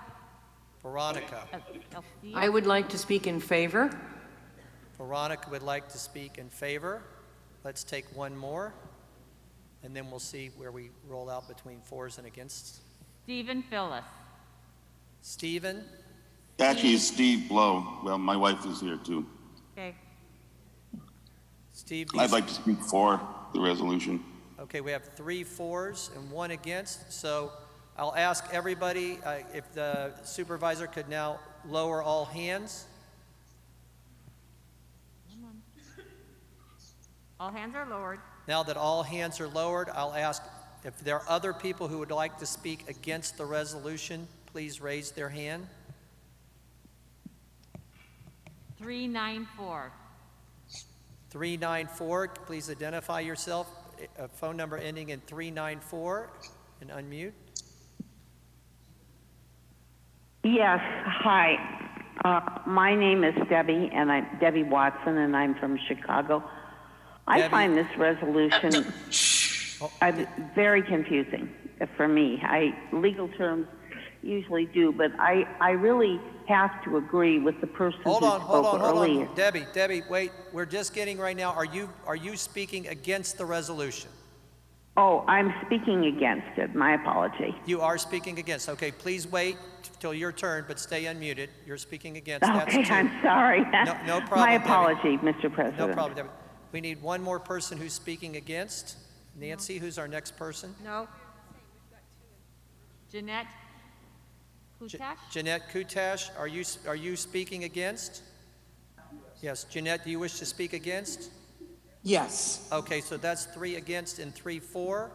Now that's for the first person to speak for the resolution, and that's Diane Scalzi. So Diane, you have up to 2 minutes to speak in favor of the resolution. I actually have a personal experience dealing with a bank chain called Citizens Bank and their credit card site. And when I first felt that this was inaccessible, I contacted Lainey Feingold, who works out a lot of structured settlements with people. And she said that she had a structured settlement with that bank, and they apparently weren't keeping it. So, you know, this tells me that there is an obvious need for follow-up to make sure that they are continuing to honor the settlements that they make. Thank you. Thank you, Diane. And now speaking against the resolution is Kim Charlson. Thank you, Mr. President. Fundamentally, I don't object to the concepts within the resolution. What I do object to is the inference that ACB does not follow up with respect to our settlement agreements. We have many settlement agreements in various stages of completion, up to 1 year to 3 years, but what we gain in the process with our settlement agreements is an ongoing relationship with all of these entities that ACB is able to leverage whenever we learn about an issue that may arise. And when an issue arises, that does not mean that they're not complying with the settlement agreement. It just means that there may be an issue that's come up. We've been made aware of it. Because of all of our work, we can go back to the corporations that we've been involved with, and we can tell them what is happening. And they are very collaborative about wanting to correct the situation. I've been involved in over a dozen of ACB's legal settlements, and to this day, I could reach out to any of those companies and have a situation hopefully resolved very quickly in a very positive way. The final thing I would say is that I think the resolve clause inferring that we do not collaborate, it is almost a slap in the face to what ACB is all about. We collaborate extensively with other organizations and with our corporate partners. And I find that this resolution is not necessary and we should not support it. So I would urge you to vote no. Thank you, Mr. President. Thank you, Kim. Now we'll hear from Veronica to speak for the resolution. Hi, thank you. I am wholeheartedly in favor of this resolution because I've had several occasions where, first off, I didn't even know that there was a consent decree or a settlement agreement in force, but when the time ran out, the agency or corporation simply stopped doing what they were supposed to be doing. And especially if we don't know that there used to be an agreement in force, we start all over and put in all kinds of time and then eventually find out, oops, there was one. So anything that we can do to extend that time, I would really appreciate it. And I did not get the impression that this was a slap in the face or that this resolution implied that we didn't collaborate with other organizations. So I urge a yay vote for this resolution. Thank you. Thank you, Veronica. And then we have, I think, Debbie to speak against.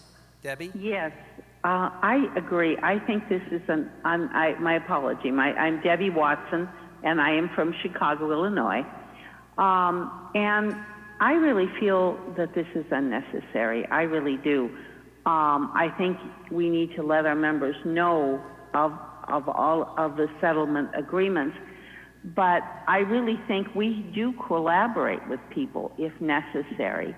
And we do try to work with the corporations usually and make sure, that these agreements are being taken care of. I guess I feel that this resolution is unnecessary. Thank you.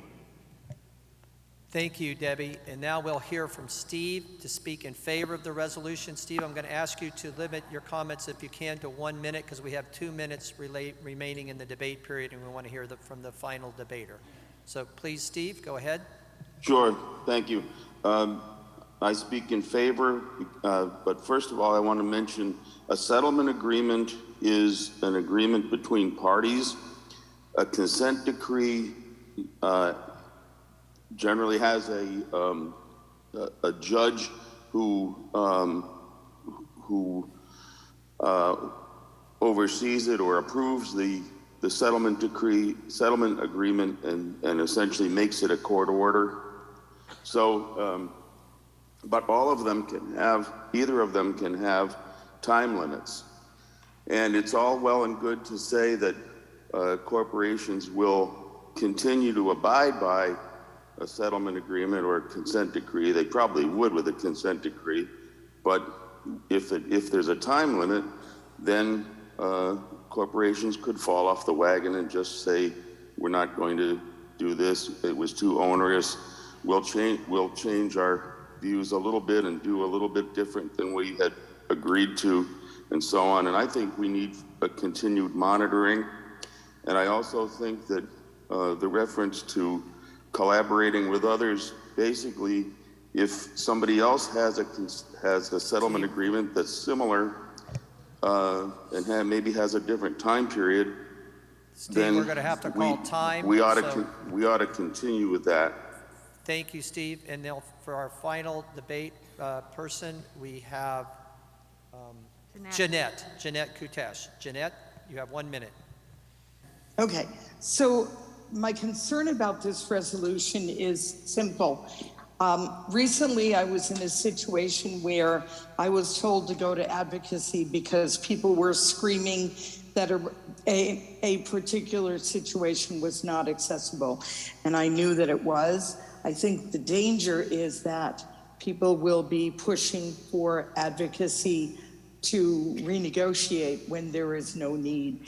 And I don't think this resolution prepares for that and deals with the fact that often companies are really trying their best to continue to maintain accessibility. Thank you. Thank you, Jeanette. All right, at this time, our debate time limit has expired. So I'm going to go ahead and call for the question. So Nancy, are all hands down in the Zoom room? All hands are down in Zoom. All right, all hands are down in the Zoom room. All those in favor of Resolution 16, please raise your hand in the Zoom room now. It is settled. All right, we've now settled in the Zoom room, so we'll now turn our focus towards the ballroom. For all those in the ballroom who are in favor of Resolution 16 related to structured settlements and consent agreements, please signify by saying yes. All those opposed signify by saying no. I believe the noes have it by a pretty significant margin in the ballroom. So we'll go back to the Zoom room. Are all hands lowered? All hands are lowered in the Zoom room. Hearing that all hands are lowered in the Zoom room, all those who are against Resolution 16, please raise your hand. If you're against Resolution 16, please raise your hand in the Zoom room. All right, the results in the Zoom room are 63 for and 88 against. We also heard in the voice vote in the ballroom that the majority voted against the resolution. So the chair declares that the resolution has failed. Announcing that the resolution has failed, next by our Constitution and bylaws, if 25 people rise and stand requesting a record vote, then a record vote will take place. Right now, Nancy, I would ask that all hands be lowered in the Zoom room. Have we settled that all hands are lowered? Yes. Okay. All right. With all hands being lowered, if you voted in favor of the resolution and were on the minority side, please raise your hand if you would like a record vote. It is settled. Thank you. Now, for all those in the ballroom, if you would like to require a record vote, please stand. Please stand in the ballroom if you believe we need a record vote. All right, we have 26 in the Zoom room and 1 in person. That's a total of 27. So resolution 16, which was voted on as a fail by the body, will now go to a record vote. Again, that will be on the 13th of July. Thank you. All right, we'll now move on to resolution 17. Gabe, resolution 17, please. All right. Thank you, Mr. President. Resolution 2022-17 is regarding nursing facility studies. Resolution 2022-17, Nursing Facility Study, submitted by Stephen Mendelson. Whereas vision loss correlates closely with advancing age, and whereas anecdotal evidence provided by many ACB members underscores the role of vision decline in causing or hastening many unnecessary nursing facility and other institutional residential placement, and whereas Medicaid pays for the cost of a substantial portion of nursing facility placement, and whereas ACB has strong reason for believing that provision of a range of services and technology to seniors with vision loss would delay and avoid institutionalization and result in dramatic savings in public expenditure, and whereas documentation of the extent of the problem is essential to the creation of a framework for legislative or regulatory action, now, therefore, be it resolved by the American Council of the Blind and Convention assembled this day of July 2022 at the CHI Health Center Omaha in Omaha, Nebraska, that ACB requests the Aging and Vision Loss National Coalition to conduct a study aimed at developing empirical data that will document both the problem and its potential solutions clearly. And be it further resolved that with this date, ACB and other interested organizations, including the AVLNC, undertake appropriate educational and advocacy efforts designed to ensure placement in institutionalized settings can be avoided by, to the maximum extent possible, for individuals who are blind or have low vision. All right, Gabe, how does the resolution committee recommend? The resolutions committee recommends a do pass, and I so move. All right, thank you, Gabe. All right, we will then ask now, are all hands lowered in Zoom? All hands are lowered in Zoom right now. All hands are lowered in Zoom. We will now start our period of discussion and debate. Are there any points of information, clarification, or points of order? First, going to the ballroom. In the ballroom, are there any points of information, points of clarification, or points of order? Mike. All right, here, no one seeking the mic in the ballroom. Now we'll go to the Zoom room. Yes. First, are all hands lowered in the Zoom room? All righty. We'll now call on the first person. Please raise your hand in the Zoom room if you have a point of order, a point of information, or a point of clarification, or a motion for point. All right, I've said it. Go ahead. Okay, so right now I have 5. Jewel is the first person. All right, we'll recognize Jewel. Yes, hi, Mr. President. Hi, everybody. My question is, does this apply only to elderly people, or would this also include other people with disabilities who might be placed in a nursing home inappropriately? Thank you. Gabe, does the resolution just pertain to the adult community, I'll say senior aging community, or how is the resolution phrased? My interpretation would be that it would be anyone in our community, anybody who's blind or low vision in a nursing facility, not necessarily just a senior. It doesn't apply to age. Okay, thank you. Regina Marie. Regina Marie Brink, you're recognized. I just wanted to remind people in the Zoom room we do a lot of community calls and we have etiquette that we observe and we need to do that. I think it's been better in the afternoon, but I also wanted to remind people that if you're going to say something, that you make sure whether you want to be muted or unmuted, because I think Dan talked about kindness, and I would just like to see that happening in the Zoom room as well.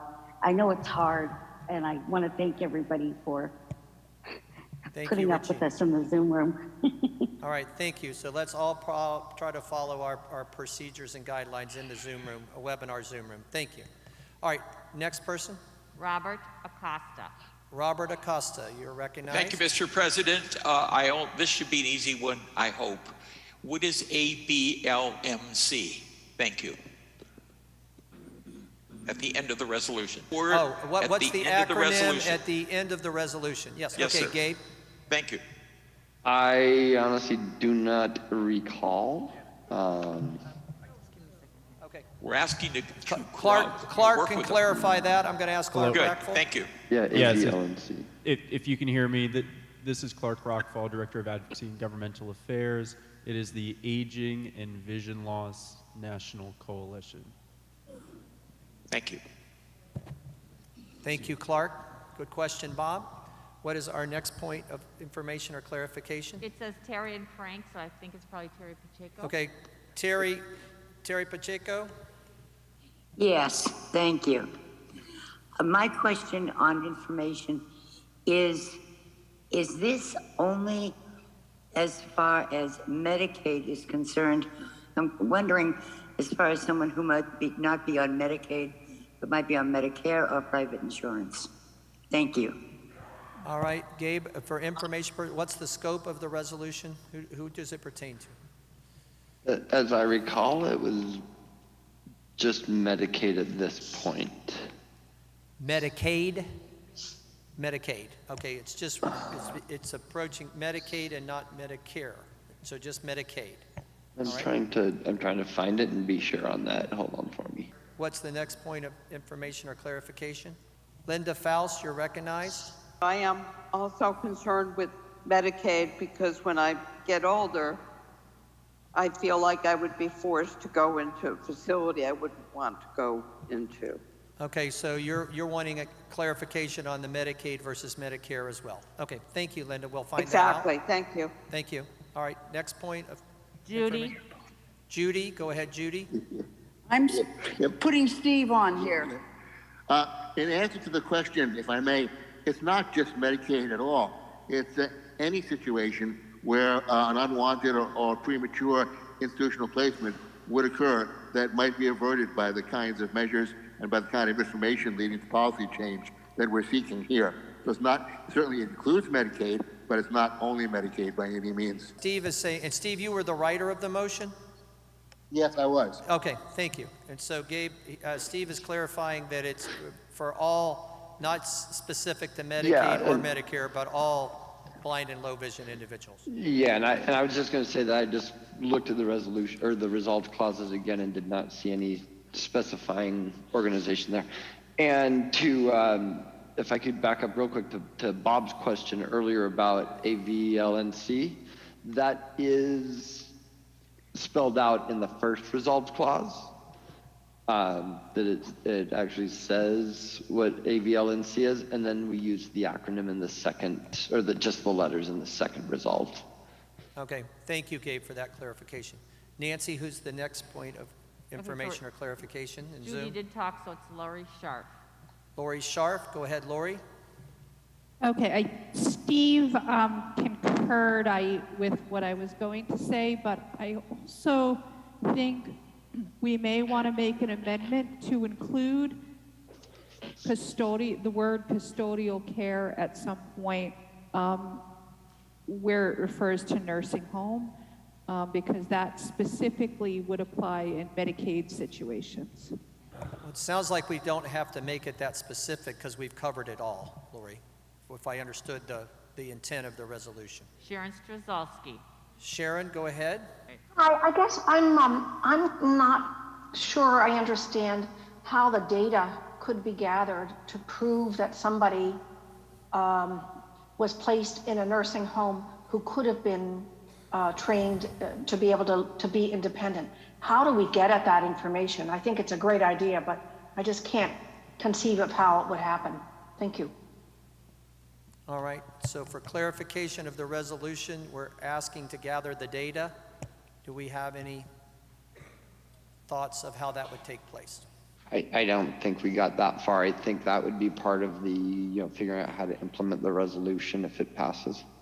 Okay, but it's not specified in the resolution. Okay, thank you, Gabe. Correct. It just asks to undertake a study or to conduct, to get the data. All right, at this point in time, I'm going to move away from information and clarification motions, and I'm going to ask for us to have debate. Who in the ballroom would like to speak in for or against this resolution? I'd like to speak for it, Mr. Chair. I think I heard Paul Edwards who would like to speak for the resolution. Now I'll go to Zoom. If you would like to speak for or against the resolution, please raise your hand in Zoom. Jewel? I do wish to speak for the resolution. Okay, so noted, Jewel. Stay on the line. All right, who do we have another person in Zoom who would like to speak against the resolution? Okay, the next person that had their hand up was Doreen Cornwell. Doreen Cornwell, would you like to speak for or against the resolution? For the resolution. Okay, that's now 3 4s. I'm going 3 4s, that's 12. No, just kidding. All right, so at this point in time, I'm going to ask Nancy to lower all hands in Zoom. No. Now, if anybody would like to speak against the resolution, please raise their hand. Phone number ending in 317. All right, phone number 317. Two things speaking against. Thank you. Who is this? Pat, two things speaking against. And you wish to speak against the resolution, Pat? Yes, sir. Okay, so Pat Tussing is speaking against the resolution. Thank you, Pat. Please wait. I have no additional hands up. No additional hands up. Okay. At this point in time, we will take Paul Edwards from the ballroom to speak for the resolution. Thank you, Mr. Chair. Essentially, what this resolution seeks to do is to enable us to begin to gather data. One of the difficulties that we have in terms of trying to speak in a strong and appropriate way about the institutionalization of people because of blindness is the absence of data. So what we're hoping to do with this resolution is to create a situation where we work in conjunction with the National Alliance on Aging, or it's got a longer name, but essentially it's a group of agencies working with blind folks who have already begun to do some studies and who have a number of people who are well versed in aging concerns, who will help us gather data from a variety of states that will then enable us to say to folks who are at the government level or who are at the local level, we can save you a tremendous amount of money if you will enable us to provide the training that these folks need in order to be competent and independent at home. And we can therefore prevent them from being institutionalized and spending unnecessary public dollars and inhibiting the independence of older people who are blind. Thank you, Paul. Now we will hear from Pat Tussing, who wishes to speak against the resolution. Pat? Thank you. I don't know how you can compete against Paul Edwards. He's brilliant. But I bring up a comment that be careful what you wish for. I've done a lot of home care for members of my family. I live in a high-rise and have seen this happen. How do you document the lack of services? In other words, in some states, like the city I'm in, there are gatekeepers who will not recognize the difference between older people who are disabled and not. Caregivers are left with maybe 3 hours of assistance per week. You have caregivers who may have had surgery or whatever. Oh, we'll call you back in a month. There are parts of the country where the services that we want to provide in a perfect world, that people deserve to have in a perfect world, will never exist. I have no problems with the studies. My concern is the implementation. And when you have to hire a lawyer to deal with these gatekeepers, they tend to consider any Medicare placement as a potential Medicaid placement when the Medicare accepting facility bounces the person or the family's out of money. So I'm just saying that this study is going to have to also document the lack of services, because I've seen it in so many instances where the families are doing their best. The older person would be much better off in a well-run facility. I freely admit that there are people who are blind or visually impaired who get put into long-term facilities when they should not. But I see that unless we have a perfect study, that this could lead to gatekeepers incentivized by quotas, saving the government money. I've seen this firsthand, and I'm just saying be careful what you wish for, and I hope 5 years down the line, when we are discussing this again, that we are getting the positive and the negative data. Thank you very much. Thank you, Pat. We'll now hear from Jewel G., speaking for the resolution. Yes, hi. I have personal experience with being placed in a nursing facility when there was no other option according to them. I was homeless and they said, this is the only placement, nobody will take you. It was inappropriate, and yet I was still placed there. I think that studying this issue would be wonderful. It is happening, and I do agree that lack of service should also be considered, but this should also be considered people getting services that they don't want. Thank you. And then we have Doreen Cornwell. Yes, I strongly support studying this issue exactly because you want to direct public resources in the right direction. For some people, having the right home training will be critical. A case came to the Washington Council of the Blind recently of a gentleman who's pretty well connected, except he needs mobility training so that he can get out the door to his paratransit vehicle. So studies that help us identify what resources are needed at both outside of facilities and in situations where placement isn't in a facility really is the best solution, that what kind of training and support the staff need. The same gentleman who couldn't get out his door to his paratransit was told to his face that a facility he'd gone through a bunch of qualifying steps for wouldn't take him, quote, because he's blind. And we've suggested that the social worker could file a civil rights complaint about that, but sometimes when one has to deal with these organizations, advocacy and like filing a civil rights complaint can be educational, but sometimes you have to advocate. So I absolutely wholeheartedly support the initiative to do more study about this issue. Thank you, Doreen. All right, at this point in time, that ends our debate time, and we're going to move forward with the call of the question. So I'll ask our supervisor of elections, Nancy, are all hands down in the Zoom room? All hands are down in Zoom. All right, hearing that all hands are down in the Zoom room, all those in favor of the resolution, please raise your hand in the Zoom room.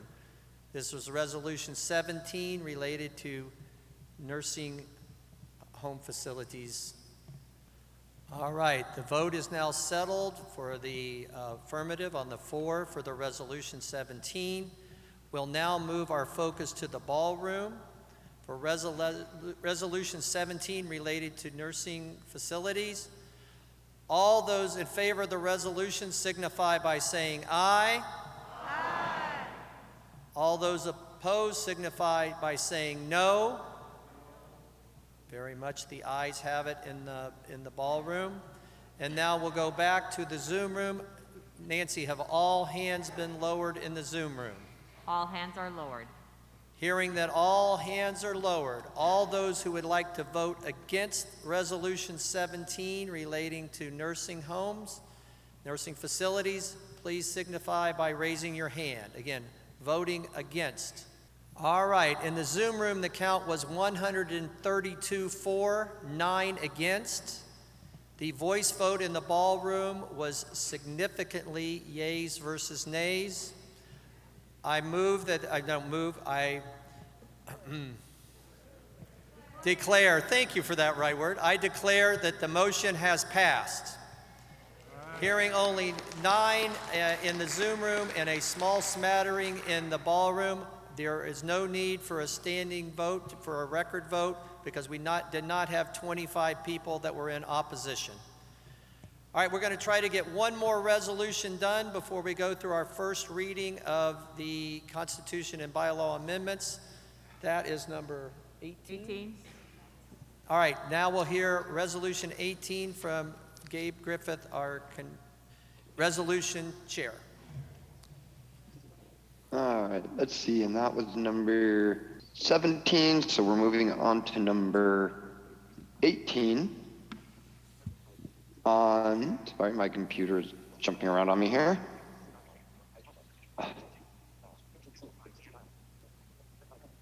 Number 18 is on low vision magnification, or low vision electronic magnification technology. Resolution 2022-18, Low Vision Electronic Magnification Technology, submitted by Stephen Mendelson. Whereas ACB has advocated since 2008 for reforms in federal rules denying coverage for video magnification and other low vision devices to Medicare recipients with low vision, and whereas the American Council of the Blind has during that time worked with the Central Medicare and Medicaid Services, CMS, Congress, and a range of organizations interested in providing coverage for electronic magnifiers and other durable medical equipment for people with low vision that can be utilized by people who are blind or have low vision.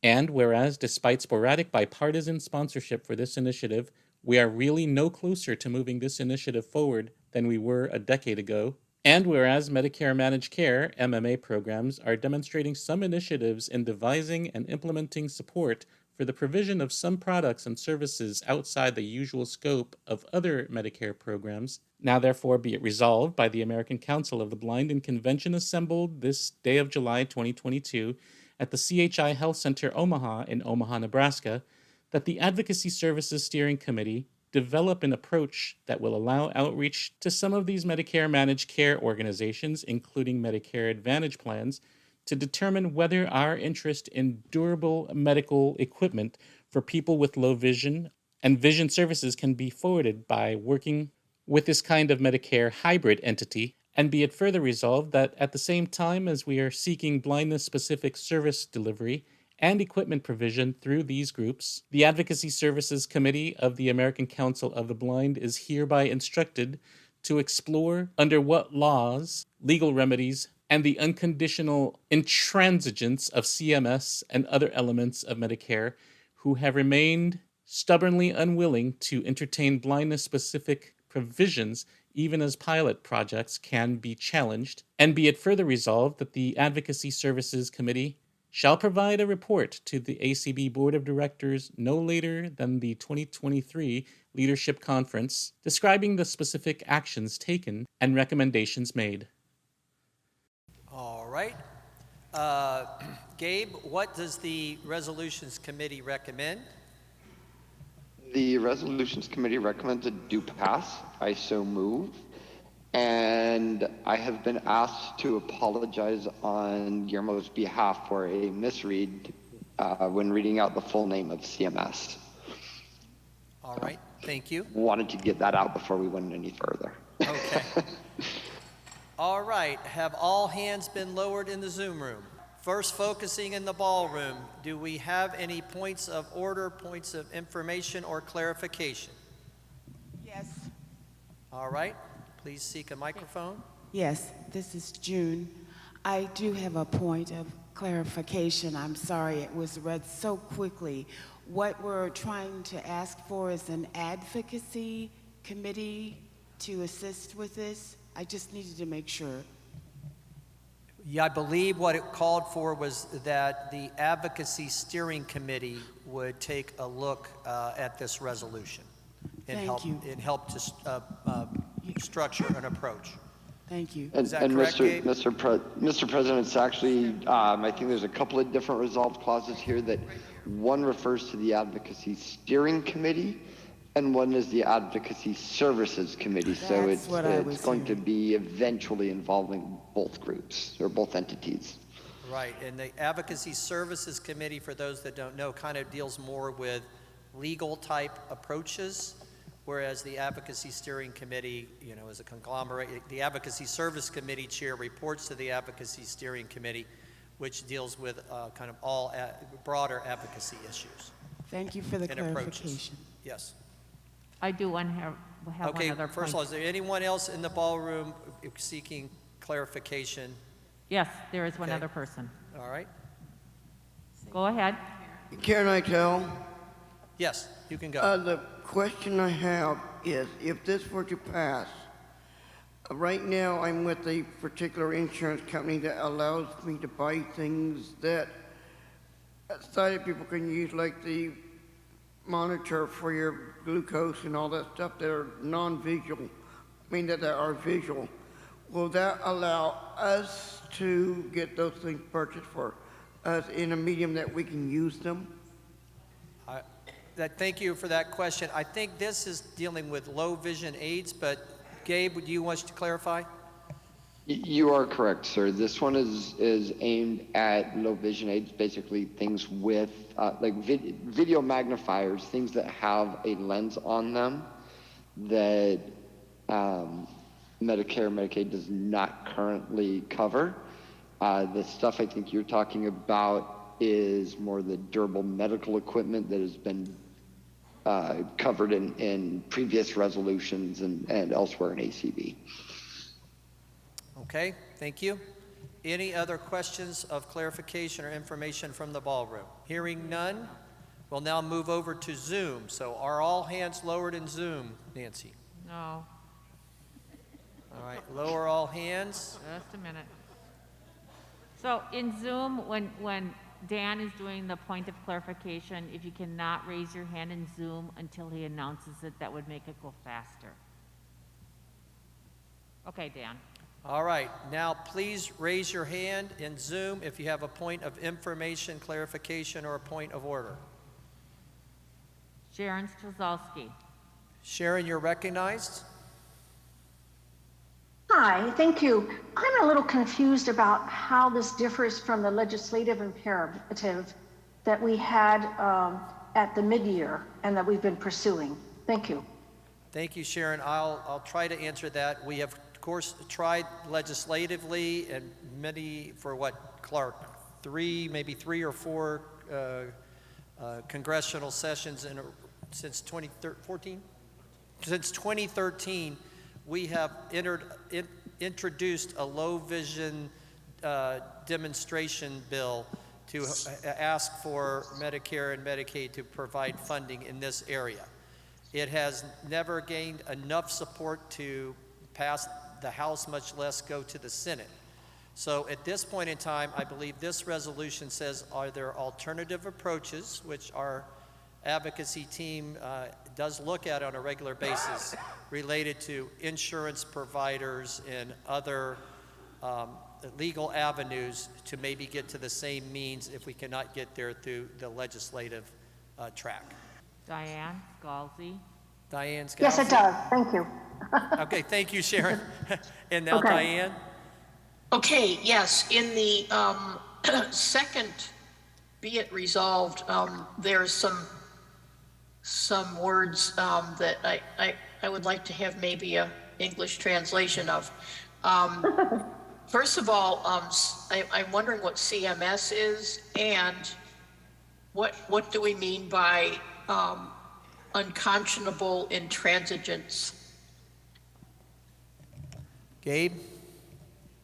CMS is Center for Medicare, Medicaid, I believe. And as far as your second question, I'm trying to find the spot so that I can remind myself, because I'm not sure I speak that level of non-English either. Clark will be happy to try to provide those definitions if you're okay with it, Gabe. Yes, I'd be fine with that. Okay. I take Director of Advocacy and Governmental Affairs, Clark. Go ahead, Clark. I take all Great. assistance, especially from Clark. Thanks, Dan, and thanks, Gabe. So CMS is Center for Medicare and Medicaid Services, and let's see if I can even pronounce it. Unconscionable intransigence. Basically, we do not understand why CMS has not changed their policy to limit coverage for low vision devices as interpreted in 2008. Okay, thank you. Thank you, Diane. What's next point of information, clarification, or point of order? Ted Chittenden? Oh, that's me. Thank you. All right, welcome. Just very quickly, very similar to the first question, would passage of this resolution have any effect whatsoever upon our legislative efforts in this area? I don't believe so. I mean, obviously, if we get a solution that way, then we won't maybe need to pursue the legislative efforts. But I don't think pursuing these efforts will limit us to continue to pursue the legislative approach as well. Thank you. You're welcome. Next point of information or clarification? Alice Reichert? Just a point of information that may help too. What this allows us to do is to go to places like your Advantage plans are now covering eyeglasses, lenses, and even some of your private insurance will cover it. So if we go, this approach is kind of what this resolution says, we may be able to finally get in the door with our low vision things by going through them instead of waiting on CMMS to make a decision and do something. Hope that helps. Thank you, Alice. Our next person on Zoom? Peggy Ann Clark. Hi. My question is it's twofold. It's real quick though. It's for Medicare and Medicaid. And the other thing is does it cover CCTVs as well as like the wearable magnifiers that like have like the lenses in them? Like, That's exactly what it covers, is low vision electronic low vision magnifying aids. okay. And what about Medicare and Medicaid? Is it for both of them or is it for all insurances? Right now, they do not cover them. There is a Right. total exemption on them by Medicare and Medicaid. Okay?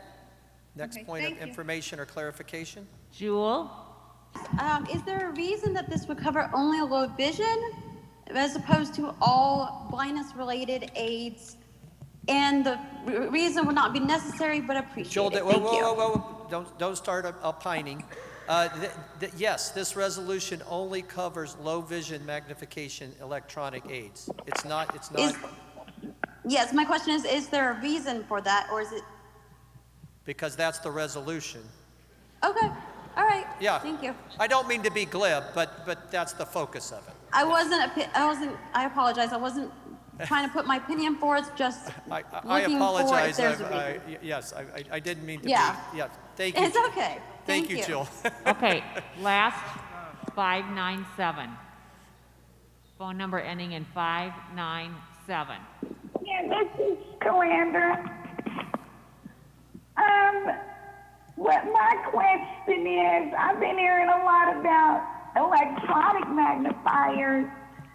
Would they make magnifiers that will actually speak?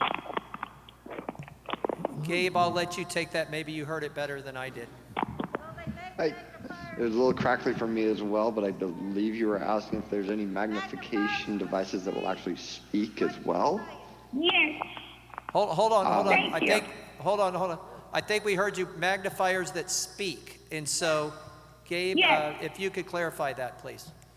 Yes, I believe there are some out there, but regardless of whether they speak or not, I don't think that changes the thrust of this resolution or what CMS would cover. If it's classified as a low vision device and it has a lens on it, then they are not covering it. Thank you. All right, we'll now move over to debate. So in the ballroom, who would like to speak in favor or against the resolution? Do we have anybody seeking a microphone in the ballroom to speak for or against Resolution 18? Yes, in Section C. Okay, Michael Byington? I'm wishing to speak against.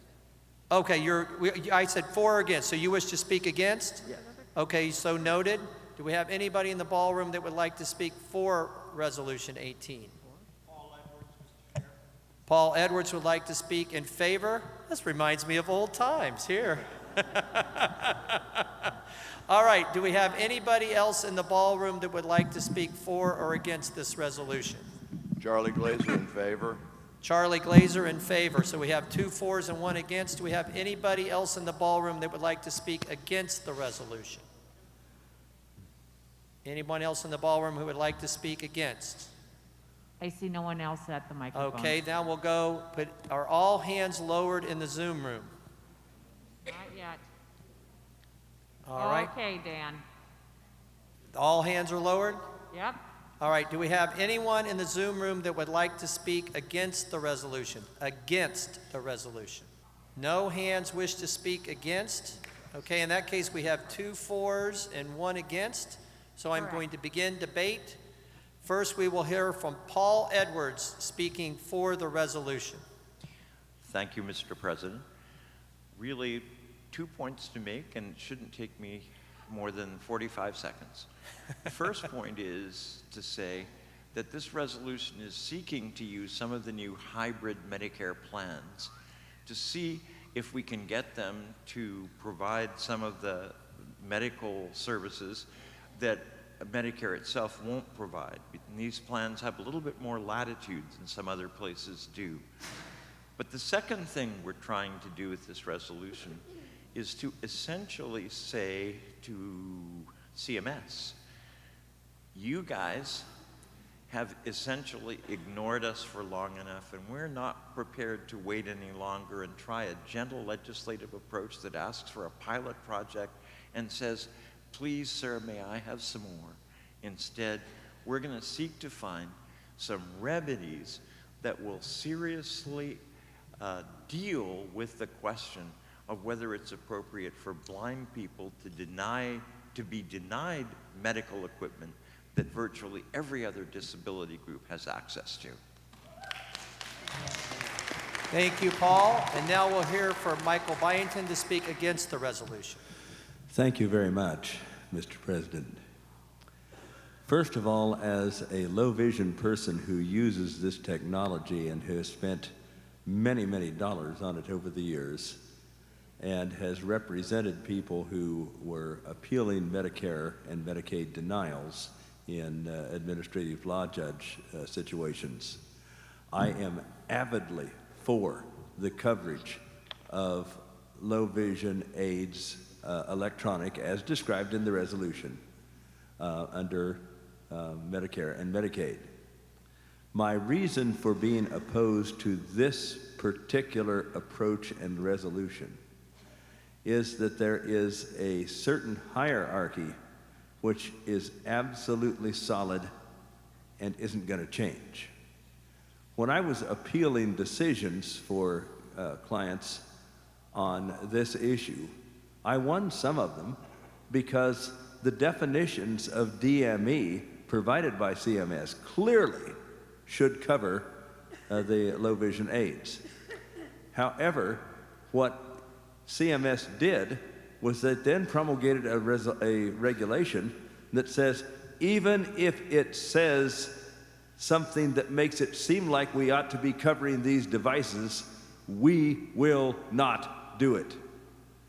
Now, there is a hierarchy of the way coverage gets expanded. In almost all cases, when you're talking about major items that cost several $100s or in some cases several thousand, Medicare and Medicaid take the first step for coverage.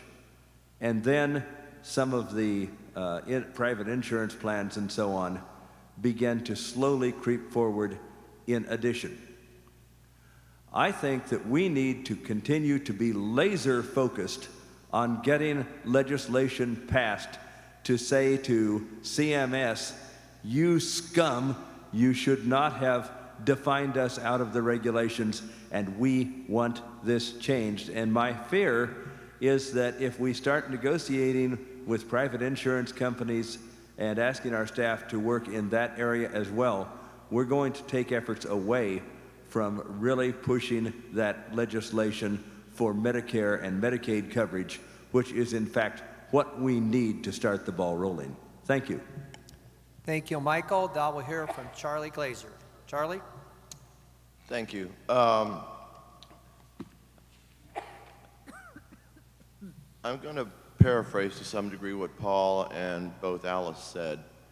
We've been advocating for this legislation for quite a number of years, and the basic legislation is advocating for a demonstration project.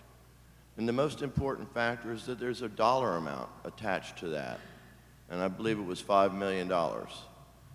And we can't get that through Congress.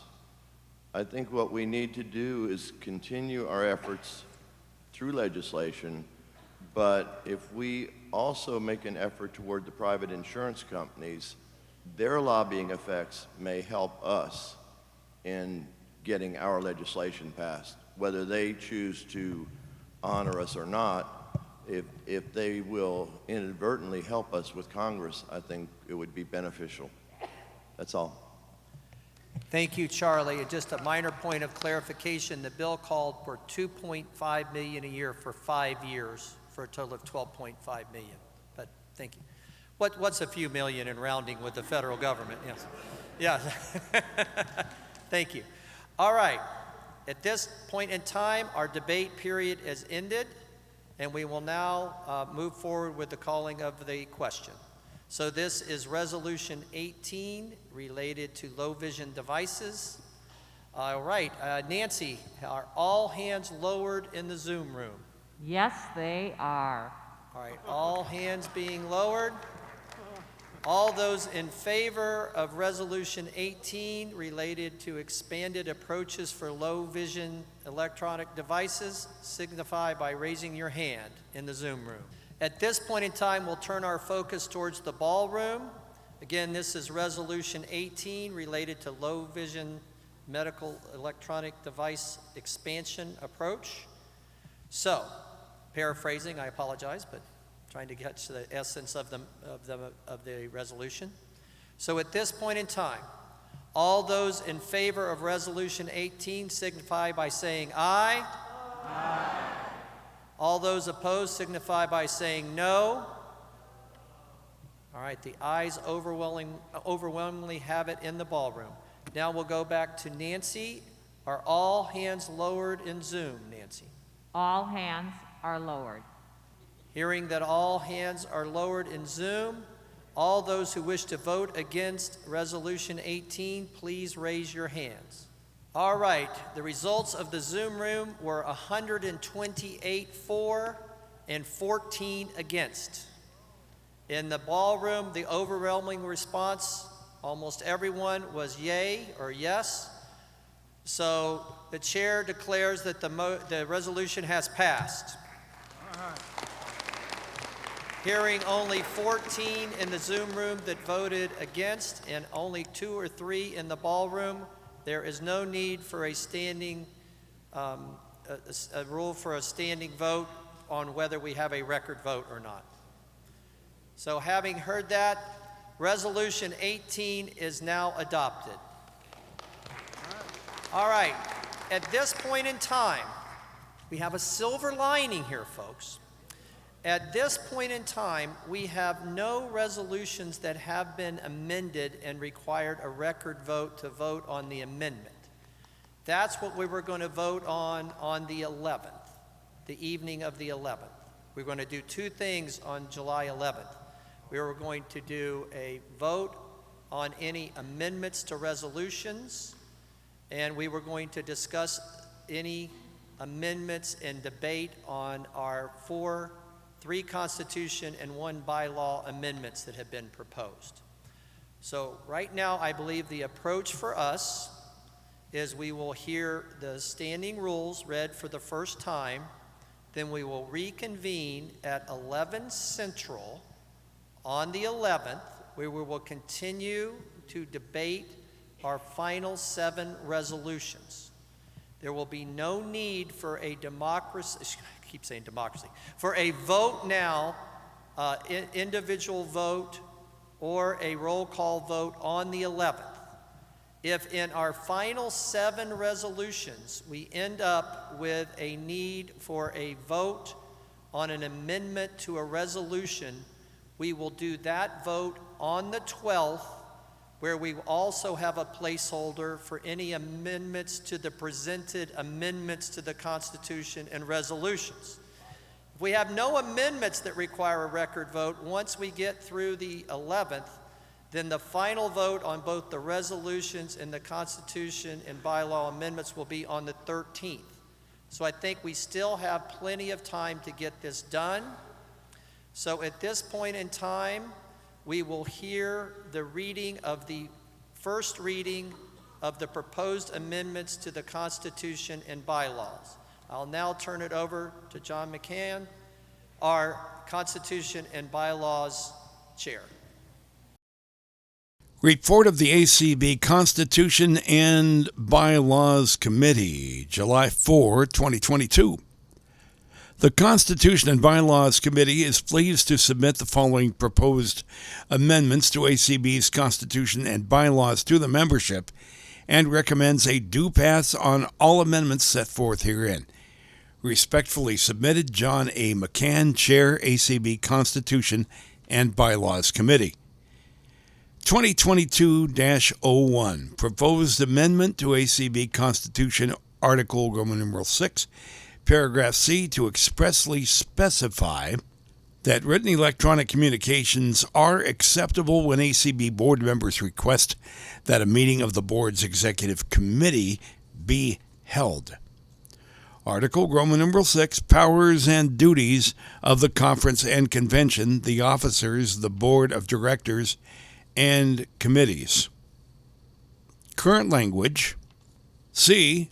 The Board of Directors shall be the governing body of this organization between conferences and conventions, provided that it shall make no policy decisions and take no official action in conflict with existing decisions or actions of the conference and convention. 2. The Board of Directors is hereby authorized to establish an executive committee consisting of 5 members selected and constituted in the following manner. 2 members shall be elected by and from among the 10 directors. 2 members shall be elected by and from among the 5 officers and the immediate past president. The president shall serve as chairperson. Except for the president, no executive committee member shall serve for more than 2 consecutive one-year terms. The executive committee shall meet at the call of the president or upon the written request of 3 of its members. Such request shall be sent by any method which provides for written proof of receipt at least 5 calendar days prior to the proposed meeting day. In order to expedite the conduct of business which cannot wait until a regularly scheduled meeting of the Board of Directors, the Executive Committee shall be authorized to act on behalf of the Board of Directors between regular meetings of that board, provided it shall make no policy decisions and take no official action in conflict with existing decisions or actions of the Board of Directors or the Conference and Convention. Minutes of each Executive Committee meeting shall be sent to each member of the Board of Directors within 15 days after the Executive Committee meeting, or at least 7 days prior to the next meeting of the Board of Directors, whichever occurs first. Proposed. Strike the 5th sentence and replace with the following. Such request shall be sent via any means of written electronic communication at least 5 calendar days prior to the proposed meeting date.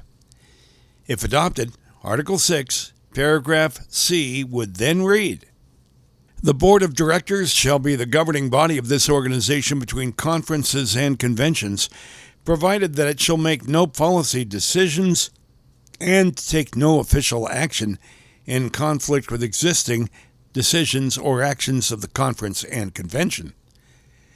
The Board of Directors is hereby authorized to establish an executive committee consisting of 5 members selected and constituted in the following